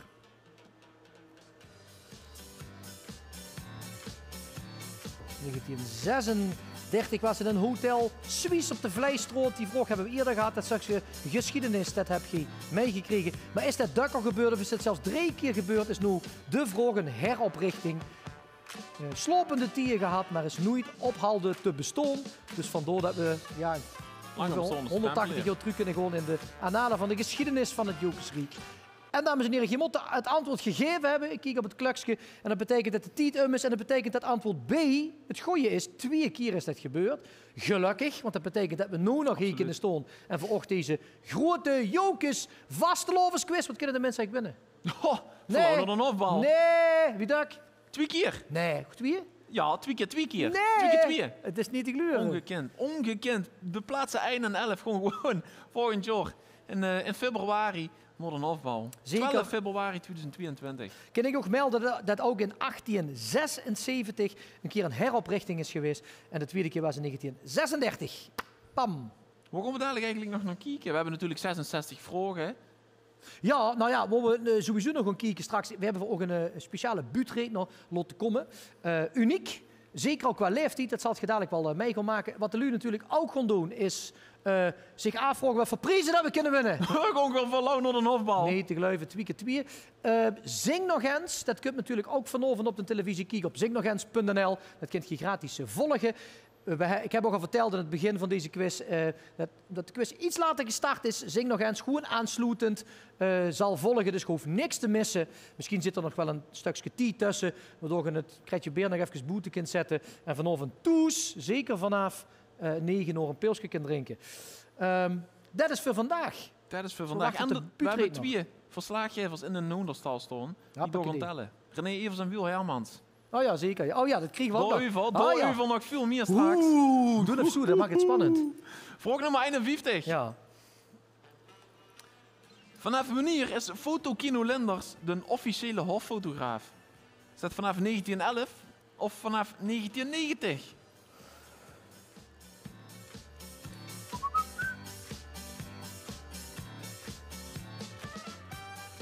U had in het geniep de statiefoto's gemaakt. Ik zal het niet vertellen wat het is, want er gewoon mensen door kloor liggen te wachten, zo'n beetje begin januari. Ik weet iemand zei dat altijd deed. Nou, dicht niet. Dat heb ik niet gezien. Ja, dicht niet. Gewoon even in de familie. Het goede antwoord is natuurlijk... antwoord B, Maar 1990. Fotokino Lenders Lenders bestaat, dames en heren, al vanaf 1911. Is ons 50 jaar aan Jokers verbonden en is in 1990 bij vorstelijke beslissing hoffotograaf van Jokers geworden. Het chique is dat als Jokers binnenkomt, dat met de Jokers intochtmars gaat, dat met veel bravoure, met veel chic naar binnen wordt gegaan. Maar het chique is ook dat het uiteindelijk maar vastelovend is en dat gelukkig de grootste wous van het stel altijd voorop moet gaan. Het is echt een wous. En hij heeft een bel in de hand en een staaf en die kondigt aan. Beste lu, dames en heren, Heekump, Venloes Vasteloversgezelschap Jokers. Nou, dit is natuurlijk de functie van ceremoniemeester. Maar let op, je moet even goed opletten. Het is een ABC-vraag, namelijk de goede volgorde van ceremoniemeesters. Ik ga hem oplezen en goed opletten. Vraag 52. Wie was achtereenvolgens ceremoniemeester van Jokers? A. Bertus Hummel, Max Munich, Herran Pollux. Of B. Max Munich, Bertus Hummel, Herran Pollux. Of C. Herran Pollux, Max Munich en Bertus Hummel erop. Kijk goed op het scherm. Het scherm is leidend. En is het A of is het B of is het C? En wuisjes zien het zeker. En niet vergeten op antwoord te douwen. Ja, even onderscrollen, antwoord. Maar goed, ik neem aan dat ze dat nu in de gaten hebben. Heel knap zien. Ze niet in de gaten. Maar als je niet antwoordt, dames en heren, dan is de vraag per definitie fout. Als je meer antwoorden geeft, misschien heb je dat ook wel een keer geprongelijk gedaan, dan is ook het antwoord altijd fout. De tijd is en dan komen we uit bij antwoord A. Bertus Hummel, voor aan Noordenoorlog. Max Munich, die had nog een sportzaak op de Kloosterrood. En Herran Pollux natuurlijk, vrij recent ceremoniemeester van Jokers geweest. We gaan door. Dames en heren, vraag nummer 53. De optocht, die was wel eens 5,9 kilometer lang. A. Ja. B. Dat zullen we wel willen. Of C. Aan mijn haak. Zag goed, hè? Ja, inderdaad. 5,9 staat ik voor, dat is inderdaad 6 kilometer. Ja goed, nog een op zich niet zo'n probleem. Maar optocht lopen. Meestal kreeg er dan nog een medaille van de Venlo bij. Ja, ik denk het ook. Bambino lopen, ding geval. Ja. Met Dustin gewoon de parade voor je rennen. Happakee. Wat gezellig. Zondag ook wel eens. Ja, dat wilt je niet bij zien, dames en heren. Wat weer het antwoord, hè? En het gewoon nog even. Ja, de optocht. Punt. De optocht was inderdaad een keer 4,9 kilometer lang. Jezus. Het deelnemersaantal maakte het toen mogelijk om kriskras door de stad te trekken. Ja. Als ik het goed heb, en dan hoop ik dat onze baas Jan van Rolt van 11, Rudy Viertel, me nu daar een appje gaat sturen of ik leeg. Maar volgens mij is het optocht nu ongeveer 800 meter, 700 meter lang. Dat liep heel kort. Maar goed, loop het stukje maar eens door. 600 meter. Ik ga voor 700. 811. Ik kom voor 842. Ja, is goed. We gaan verder met de volgende vraag. Dames en heren, vraag 54. De boerenmoosbal kwam als vervanger van het A. Engelkesbal, B. Waarschijnlijk niet, of C. Het Alde Wieverbal. Moet je even schraven. Boerenmoosbal is nog jaren in de Alde Veiling geweest, sinds op dit moment avondbreken. Voor de mensen die nog wel eens neven het gashoes zien gereden de laatste tijd, dan heb je het gezien. En dan zie je ook wie groot dat het terrein is op deze kant. Daar is de boerenmoesbal jarenlang geweest. Duizenden, letterlijk duizenden, 5000 man kwamen door. Ik kan ook het antwoord geven, want een tijd is en het antwoord was C. Het Alde Wieverbal heeft dus ook in het Venlose plaatsgevonden. Dat is nog altijd truc in heel veel stadsdelen gans door Limburg hier. We kennen natuurlijk altijd nog de Trui en Ovente aan de Blierikse kant van de Maasbuurt gevierd. En dan gaat hij een hele gezellige ovendis voor de dames. C was het goede antwoord. Het Alde Wieverbal. En dat brengt ons alweer bij vraag nummer 55. Welke naam staat op de oudste Jokes-poster? Is het A, de Jokes of B, Jokes? Prachtig, lief altijd een hekelpunt en vinden ze ook kwant te benoemen natuurlijk. De Jokes, dan zijn er altijd mensen die er niet heel goed tegen kennen. Dat duurt ook bij het stukje vastelovend vieren. 11 seconden heb je nog, dames en heren, voor het goede antwoord.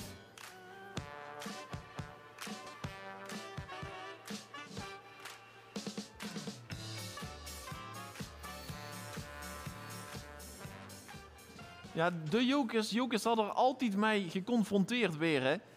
Maar het stond niet op de oudste Jokers-poster. Het goede antwoord is gewoon antwoord B, Jokers. Dus geen de, het, een, weet ik wat er first heet. Gewoon Venloos Vastelovensgezelschap, Jokers. Dank nog. Jokers heeft natuurlijk veel eigen materiaal gemaakt. Heeft de geschiedenis geschreven in het Vastelovensrijk binnen en ook buiten het Venlose. Toch zien er een aantal zaken die misschien wel of niet geleend of gebruikt zien. En dan gaat de volgende vraag over. Let nu op of dit een goed verhaal is wat ik vertel of niet. Namelijk bij vraag 56. Want de melodie van het Alt-Jokersliedje, of de Intochtmars, zo kent je hem beter, is tegen Schoep. A, natuurlijk niet. B, zeker weten. Of C, wie durf je? Aan in de nak. De Intochtmars, je kent hem allemaal. Als Joke statig en chic binnenkomt, zeker in zijn eigen hoenderstal. Prachtig. En als dan het ganse gevolg meegaat, inclusief dansmarietjes, Prinsengarde, Dreespan, Rood van Jokes, dan is het fantastisch om ze binnen te zien komen. En dan is het altijd onder de klanken van een bepaald liedje. Nou, is dat geschoep of niet? Dan is het antwoord B, zeker weten. Dat is geschoep. Het is geleende, laten we het dan maar zo zeggen, een geleende melodie uit 1843 en die stond bekend als een soort koffieboenenmelodie. Dat was waarschijnlijk als een soort reclame. Ik stel me dan een beetje voor dat gebruikt is zoals ze nu Douwe Egberts, hè? Je bent thuis waar je Douwe na. Nou, we hadden ik dus heb een paar jaar zo binnen. Ik moet dat zeggen, zo kan ook op de parade opkomen. Je bent thuis waar je... Ik twijfel nog even of dat nou het goeie is. We hadden het bij het liedje uit 1843 al, dames en heren. Dat was vraag 56. En dan gaan we door met vraag 57. De truit, ook in 2021 uitgekomen zonder vastelovend toch een truit, geef het al heel lang. Maar het wieveelste blad is dit? Is dat A, het eerste, B, het tweede of C, het derde Jokesblad? Toch zo dat dat ook in een jaar zonder geplande evenementen met de vastelovend dat er toch gewoon een truit is. Maar dat is ook het mooie. We kijken terug op de afgelopen jaren, vooral op het afgelopen jaar. En de kind natuurlijk die verhoorlijk kwijt en de vastelovend ook brengen middels dit blad. Ik ben misschien nog wel meer benieuwd naar de truit van volgend jaar, want ja, er zal natuurlijk geen hoerigheid in verschijnen. Het antwoord? Ja, het goede antwoord is B. En ik weet zeker dat een hoofdredacteur dit goed had. De truit is het tweede blad van Jokes. Het allereerste blad, dat waren de jaren 1888. Toen hadden we een voorganger, de Kikerikiki. En ja, de bekende broerzor, dat was geen Jokesblad. Dat was een blad dat wordt uitgegeven in de jaren 30 van de 20e eeuw. En ja, een jaar of 10 terug hadden we ook nog de Kikerikiki. Toen was het gewoon een online nieuwsbrief. Ja. Maar de truit is dus gewoon het staatsorgaan van Jokes. De volgende vraag is lastig, moet ik alvast toegeven. Een klein beetje insight misschien ook wel. Maar goed, er moesten er ook een paar moeilijke vragen tussen. Dat we uiteindelijk een hele goeie, mooie stand te krijgen. Wie zijn de stand hier in beeld? Gij zit er lekker nog niet, dus we hadden het een klein beetje spannend. Ook nu is het weer fantastisch om te zien wie er op de eerste plaats staat. Gij weet het nog niet, maar wie weten nu alweer volgend jaar verloren een hoofdbalmug, niet? Ja, en nou... Verloren een hoofdbal, want ook nummer 11 zien we hier in beeld. Dat is een hele verrassende. Houd ook vast. Ongelooflijk. We gaan er een moeilijke vraag. Maar kijk of A, B, 50% kans. 58, not gewoon. We blijven even bij de treut. De naam treut wordt in 1948 vastgelegd. De keus was onder andere uit de treut, het schinkenmenke en de oeligort. Klopt dat A of klopt dat... klopt er niks van is A, klopt precies is B. Ja, en die treut zijn natuurlijk vol met mooie foto's van het afgelopen jaar. Precies. Van de vastelovend. En zit geen toes, heb je er een kwante setting van gemaakt, toes? Laat even wat op social media zijn, Instagram, Facebook, Twitter, hashtag Jokesquiz. En dan kunnen we ook zo zien wie het er toes uitziet, want wie het er uitziet, weet iedereen. Ja, ik ben ook heel benieuwd naar de debuutreden straks. Och ja, Dan hebben we het kwant. die weet Houd kwam. nog even enthousiasme. Ja, de tijd is waarschijnlijk al lang. Het antwoord is B, dat klopt precies. Er is dus een keuze geweest, de treut is het geworden. Schinkenmenke was dus ook voorbij gekomen en de oeligort. En vroeg mij in godsnaam niet wie ze er aankomen. We gaan richting het eind, dames en heren. We gaan eigenlijk nog voor 59 toe. Langzaamaan zou er een schifting komen in de tussenstand. Maar dus ook dat het sterker gaat weren. Dat natuurlijk die punten zich optellen. Sneller drukken betekent meer punten krijgen. En ik ben benieuwd weer er volgend jaar verloop. Door de hand van Meug. Vraag nummer 59 alweer. Hoppa. Ongekend. Maak de zin uit een liedje af. Ik vroeg weer wat werd. A. Aan ieder buffet. B. En hij vroeg aan het. Of C. Zo is het, maar net. Hoe zeg dat nog eens? Dat liedje moest afmaken. Dat is een lastige voor de mensen. Ja. Ik vroeg weer wat werd. Is dat A. Aan ieder buffet. B. En hij vroeg aan het. Of C. Zo is het, maar net. Dus we nog een keer doen? Nog niet, hè? Nee, dat is geen. 7 seconden. Ik kan het liedje ook gewoon zingen, maar dan weten de mensen al. Nee, dat Doe komen we ze niet alweer. doen. Welk Dat moet je liedje dadelijk dit? doen. Ja, ja.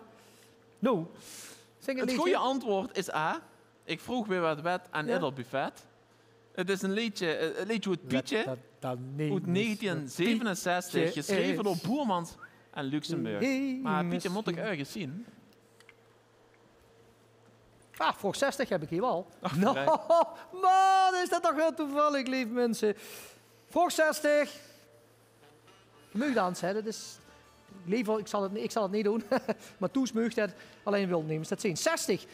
Wat is de liefste jokersmedaille? Is dat A, Broeder in Den Haan of B, de Zalm?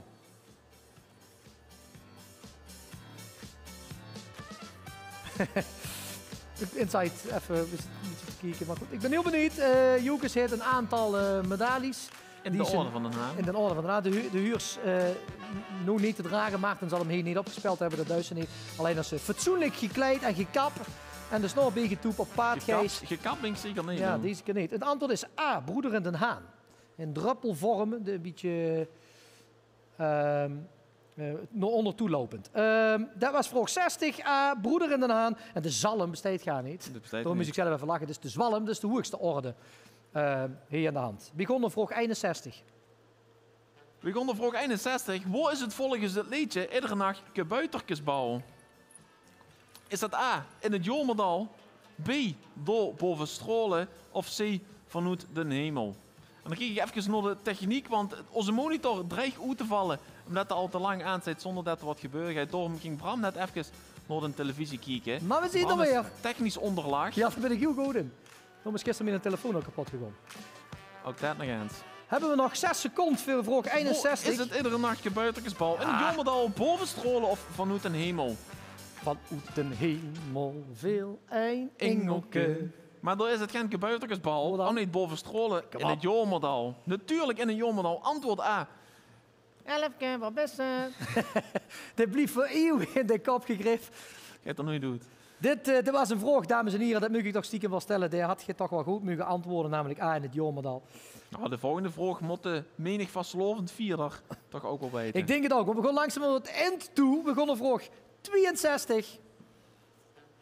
Zing weer. Dat moet je ook Toes echt wel doen. Au revoir, adieu, chérie. A, ik kom nu naar huis. B, ik ga nu naar huis. C, ik blijf bij dich Toes. Vergane Frank blijf ik in Parijs. Want Venlo is mijn Toes. Ik ben zeker geer bij dich. Als ik A kom naar huis, B, ik ga nu blijf naar Toes. C, ik blijf bij dich Toes. Nummer 2 in de vastelovens top 4 van de Oh jaar. ja, klopt ja. Eigenlijk ten eerste, ja, we noemen dat altijd oneerbiedig een burger. Maar dat betekent dat we hier een prachtige ballad hebben. Misschien was dit wel de eerste ballad die in het Venlose wordt gebracht. De jaren 90 was het, hè? 96. Oké. JC kwadraat. Kijk, B is het goede antwoord. Natuurlijk. Au revoir, adieu, chérie. Ik ga nou naar huis. Even een paar vragen pas. Ja, zeker, maar we hebben er nog een paar te gaan, dames en heren. Het loopt tegen 8 over zitten, wat dat betreft fantastisch in de tijd. Ik ben heel benieuwd naar de debuutrainer dadelijk. Ik ook. Ja, wat voor prijzen kunnen we winnen? De verloren een hofbal. Zeker, maar ook Opus Jokus, Boerenmoosbal, de kind zijn prachtige Jokusbeeld winnen. 11 op de markt. De mus verloren naar de 11e van de 11e op de markt. Levenslang gratis opsteken. Oh ja, ja. Wie maakt een toes af te holen op de Nassaustraat. Volgende 63. Jokus heeft een gouden LP gekregen voor een van zijn vastelovensplaten. A. Dat zullen ze wel willen. B. Johnny. Hoe kreeg die? Of C. Die hing in het museum. Golden plaat, wanneer kreeg ze die? Golden plaat. Ja, als er heel veel platen verkocht zijn. Ja, 25.000. Zoiets. 50.000. Ik weet het gar niet. Beste vraag natuurlijk, 11 seconden. Nou, zullen ze dat willen, kreeg Johnny Hoes die of hinkt die van Jokus in het museum?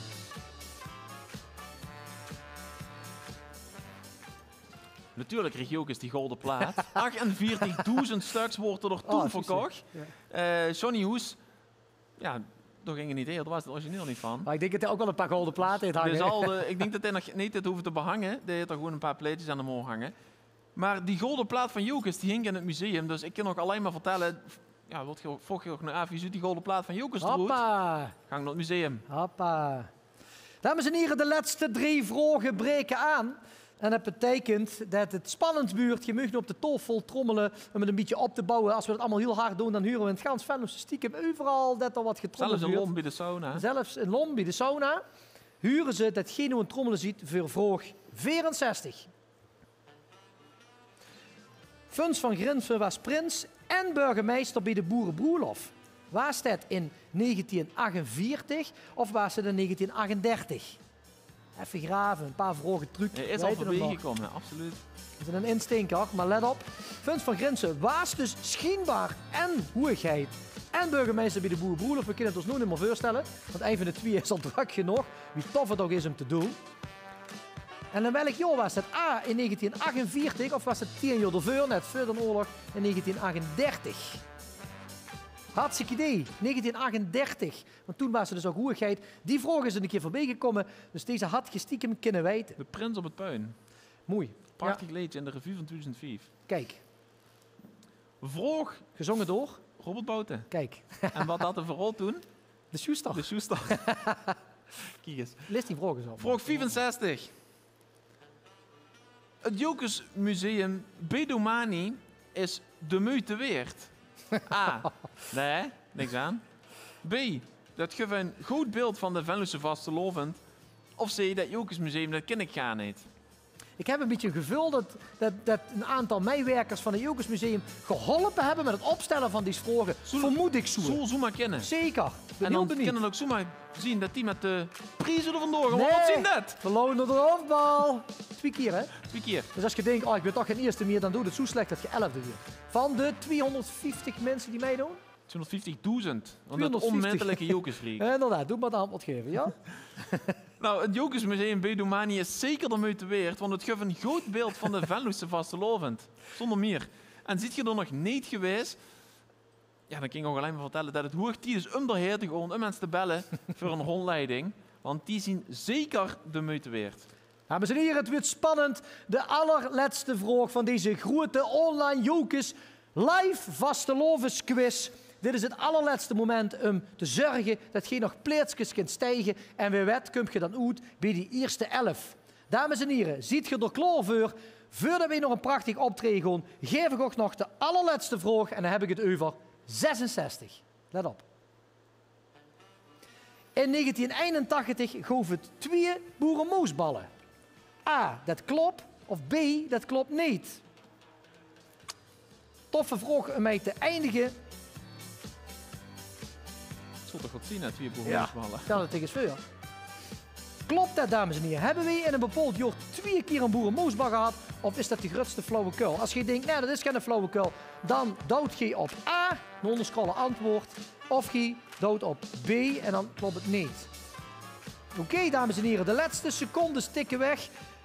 En ik kan nog het antwoord geven, dat is A, dat klopt. Dat was vanwege het grote aantal bezoekers.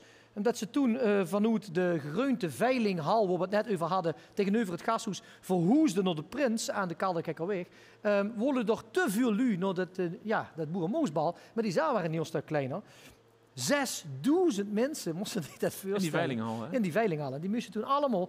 Er zijn toen in 1981 2 boerenmoesballen georganiseerd. Kun je zich ook meteen afvragen, is dat jaar erop dus niet meer zo was. Dan is er wel een heel aantal lui die... Ken ik ook aanbevelen trouwens, boerenmoesbal in de Hoenderstal. Fantastisch. Een van de prijzen van deze Jokers Vastelovensquiz. Nee, ik moet het zelf niet zeggen. Dames en heren, het zit erop. We hebben de grote Jokers online live Vastelovensquiz afgesloten. Op dit moment werden de stemmen geteld.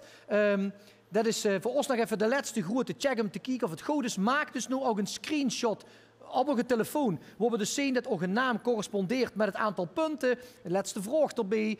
G hebt alleen die foto, dus als we zeggen, hey, check dat e-mailadres even, kunt G ons die foto toesturen. Dat is om extra check te doen. Oké, we hebben hem. Wat een succes was het. Ja, wie gaan kijken en wie gaan tellen, wie gaan meedoen. Ik kan nog in ieder geval de volgende artiest aankondigen. Tof dat je nog blijft zitten. Tof dat je nog heel gauw een pilsje gaat holen. Heel gauw misschien even naar het toilet moet rennen en terugkomt om met een toffe buurt te gaan kijken. En dan heb ik het over onze echte Venlo-Zuidse jong. Job, de buurt reed naar zoek, kondig ik hem dan maar aan. Een kleine grote vent die voor ook fantastische buurt gaat vertellen. We komen straks terug met een uitslag. Veel plezier.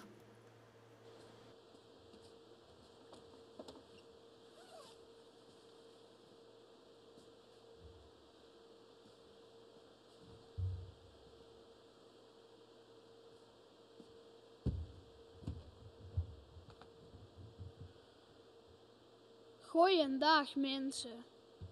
Ik ben dat gedeunskeuk. Gij ook? En dan noemt men Anne het niet normaal. Doe even normaal, zou ik zeggen. En eens moesten we verplicht spijbelen van school. Spijbelen is het mooiste wat er is.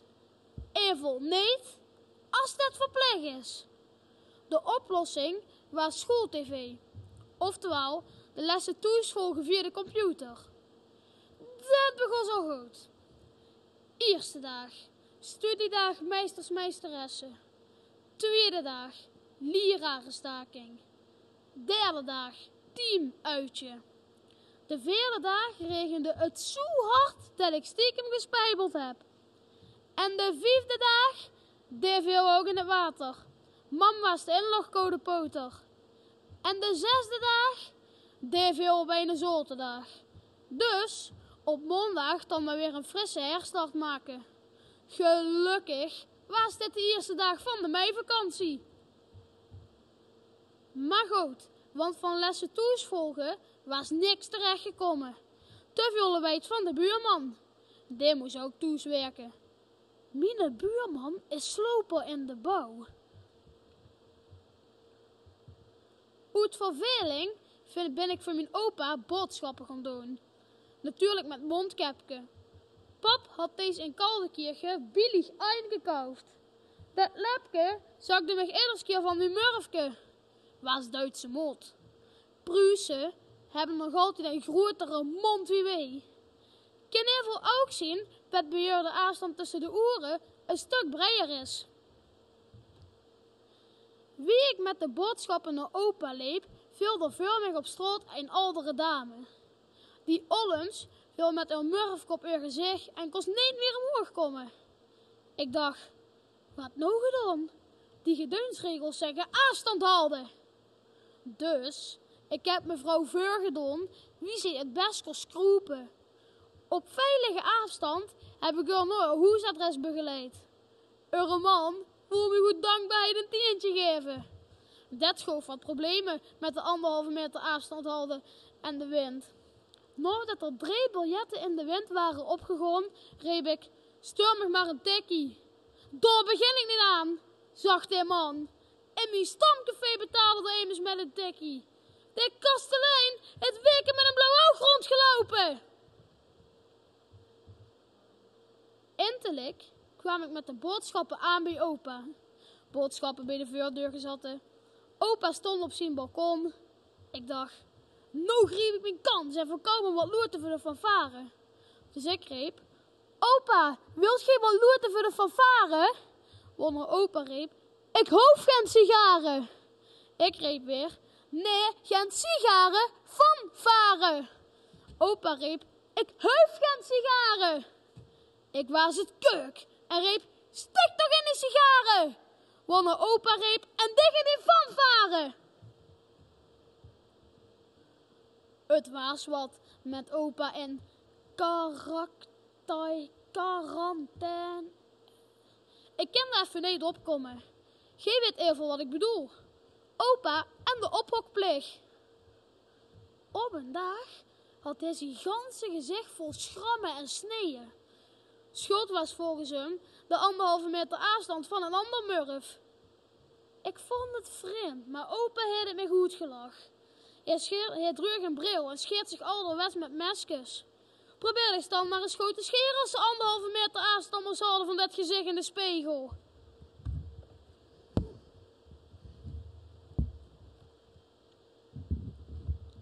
Het grootste probleem was de verveling bij opa. Normaal treedt hij heen en door op als schooggeleer. Zijn specialiteit is de bekende doorzaagtruc. Nu zitten er in een aquarium 2 halve goldvissen. In de vogelkou zitten 2 halve kanaries. En neven hem wonen 2 halve buurvrouwen. Door die verveling wordt hij zutjes ook een mefke. Hij wil patatenpuree maken. Normale stampen dan gekookte patatten en aardappelen erin. Opa niet. Dit scheelde diepvrije patattenkroketten. Verveling komt in mijn woordenboek niet voor. Jo, af en toe verveel ik mijn elders. Maar voor de rest kreeg ik mijn tijd wel om. En mocht ik me echt vervelen, dan trek ik me terug op het kleinste huisje en speel op de PlayStation. Verder volg ik VVV van uw toes. Ik ben en blijf een echte supporter. Jo, ook nog de ene wedstrijd. Als spelers hielden zich netjes aan de afstandregel. Bleven netjes op de 1,5 meter van Ajax.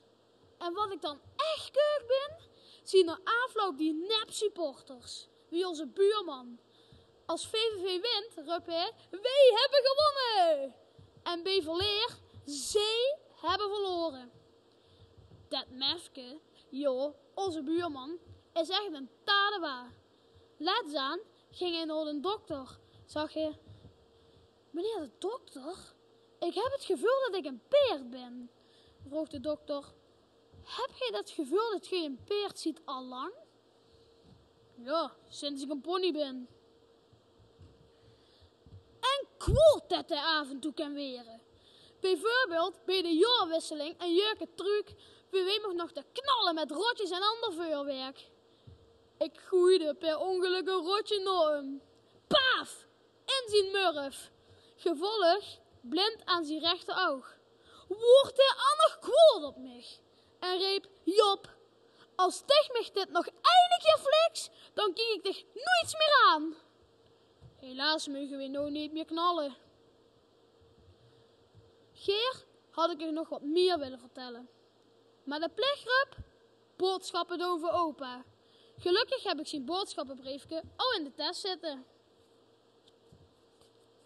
Eine ganse mik, eine ganse haan. Opa kennende, geit de helft de diepvrierin. Halt och, halt och, halt och. Dan komt nog tijd genoeg. Dan holen we joek zich samen in, wat nou even niet kan. Vult je joch nou eenzaam en alleen? Bel dan met mijn opa, nou meteen. Dit makkelijk met zijn zaag, joek zich dubbel vanzelf. Vastelovend samen, met zichzelf.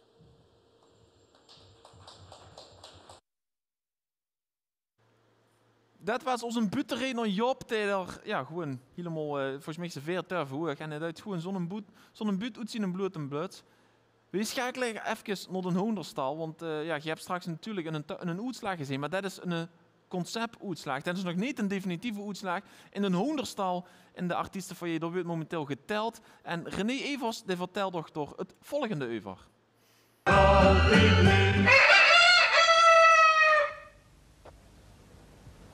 Goedenavond dames en heren en welkom bij deze live uitzending van de Jokers Leedjesavond 1996. Vanavond zijn we te gast in de Maaspoort van Jokers en dat heet eigenlijk de Jokers Hoenderstal. En omdat geen niet allemaal heen naar binnen kent, zijn we met 5 camera's heen naar binnen toegegaan. 573 mensen zitten binnen, dat zijn de gelukkigen die wel een keertje hebben. De rest zit er geen dus mot toes op de stoel gaan zitten. Maar in ons geval is het misschien wel meug toes op de stoel blijven zitten, want je kunt nog een fles bier erbij pakken, een hele grote teut chips en pak zeker genoeg, want het duurt heel lang en het wordt heel erg spannend.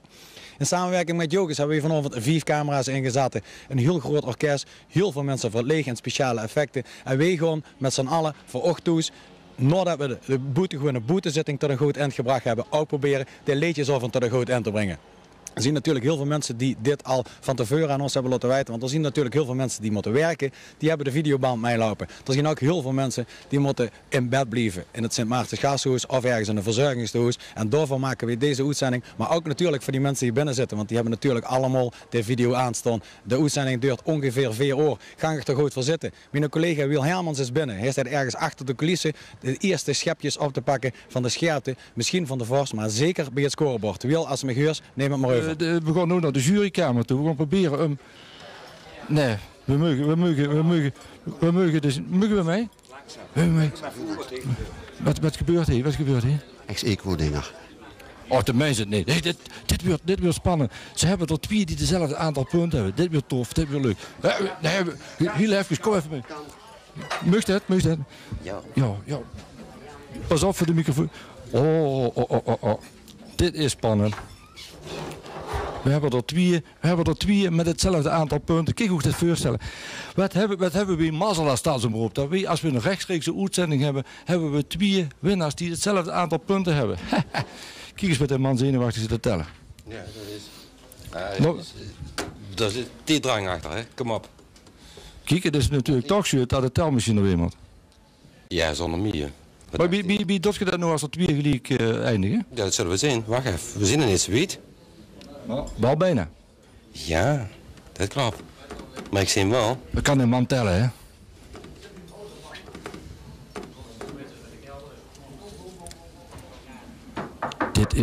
Dit is echt spanning. Dit is echt spanning. Wie... Ja. Kijk, ik moet u rustig laten zien. Ja, de zuur zit op de kop. Ja, ik kan het beter op de kop laten zien, want anders verrooi ik natuurlijk iets. Zuur dat roert wat een man aan het tellen is. Kijk eens. Meneer Kuipers. Ja, ik word gewoon... De zaal heeft net zoveel macht als de jury. Is dat ieder jaar zo? Dat is ieder jaar zo. Maar de zaal geeft natuurlijk een hele hoop punten en we komen met duizenden punten aan, hè. Mm-hmm. En die duizenden punten die moeten dus gescaleerd worden dat de jury zeg maar 100 punten geeft en de zaal ook 100 punten dadelijk voor een liedje. En geen 1000 punten kan geven. Dus ik moet dat even delen. Ja, maar de jury heeft toch wel het laatste woord niet meer gaan? Nee, allebei. Het publiek en de jury hebben evenveel. Nou, ik denk dat we even terug moeten naar René, want ik kan dit niet meer zo goed bijhouden met het tellen. René, best het er nog?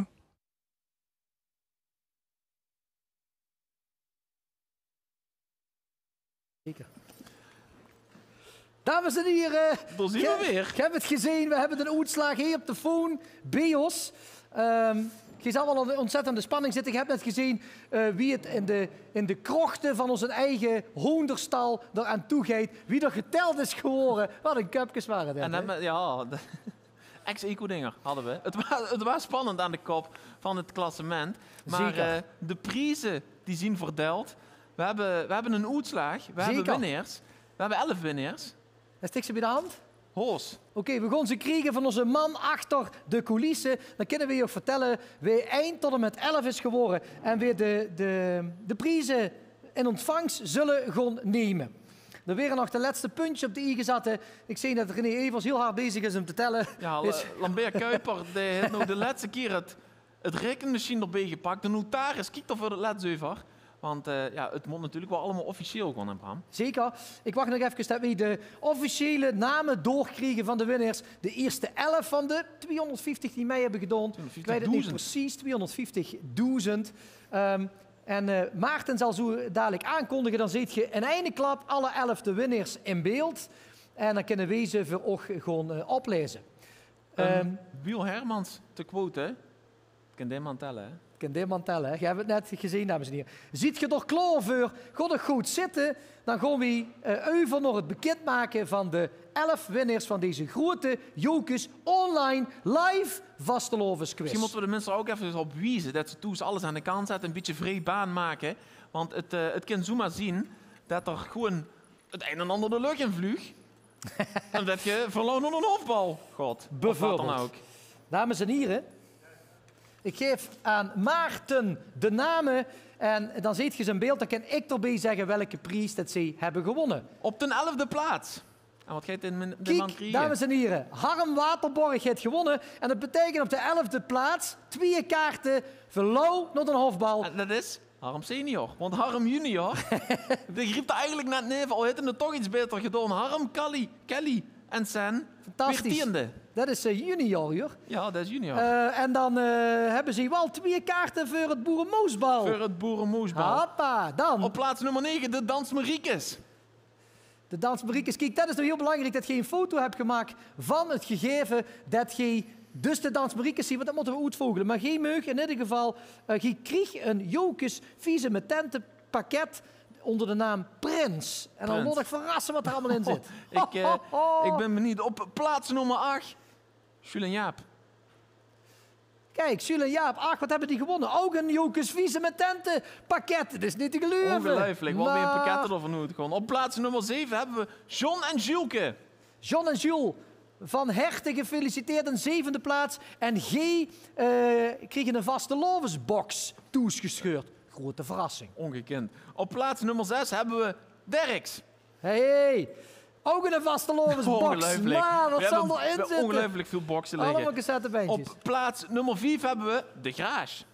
Kijk, de Garage. Nou, ook ik hoor dat weer... ze binnen hebben gezeten of de Garage goed geïsoleerd hebben. Ja, en inderdaad ook maar met 3 man bij jij, wat veel meer meuk niet. Ze kregen een prachtig korton stolen haan als beeld toes, omdat ze een 5e plaats hebben gehaald. Op plaats nummer 4. De Dingskes. Hoppa, ik heb al een vermoeden welke familie dat ik het zeg. Vermoeden we dat zo zien toes. Van harte proficiat en G nog verloren naar de Joetsoven. De Joetsoven. Wie kunnen we dat vergeten? Het mooiste evenement. Joetse jatsen op de parade de zaterdag voor de vastelovend komend jaar. De 3e plaats. Trommelgroffel toes. Ries. Maar...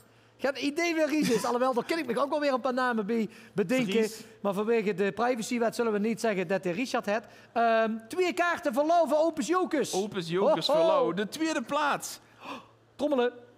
Net te kort voor de winst. Maar. Hemuug. Wie is het? Dit is Harry Lucar. Nee. Neem eens minder als Harry Lucar. Van zijn eigen omroep. Jazeker. En dan moet ik voor Lau naar de pronkzitting. Naar de pronkzitting. 7 door. En wie heeft gewonnen? We hebben de naam al in beeld gezien natuurlijk. Maar tada. Wanneer op? Verloon naar een hofbal. Ongekend. 2 man verloon naar Jokers hofbal. En daar zien we ons Geer. 12 februari Wendy en Rob. En natuurlijk ook Harm Waterborg.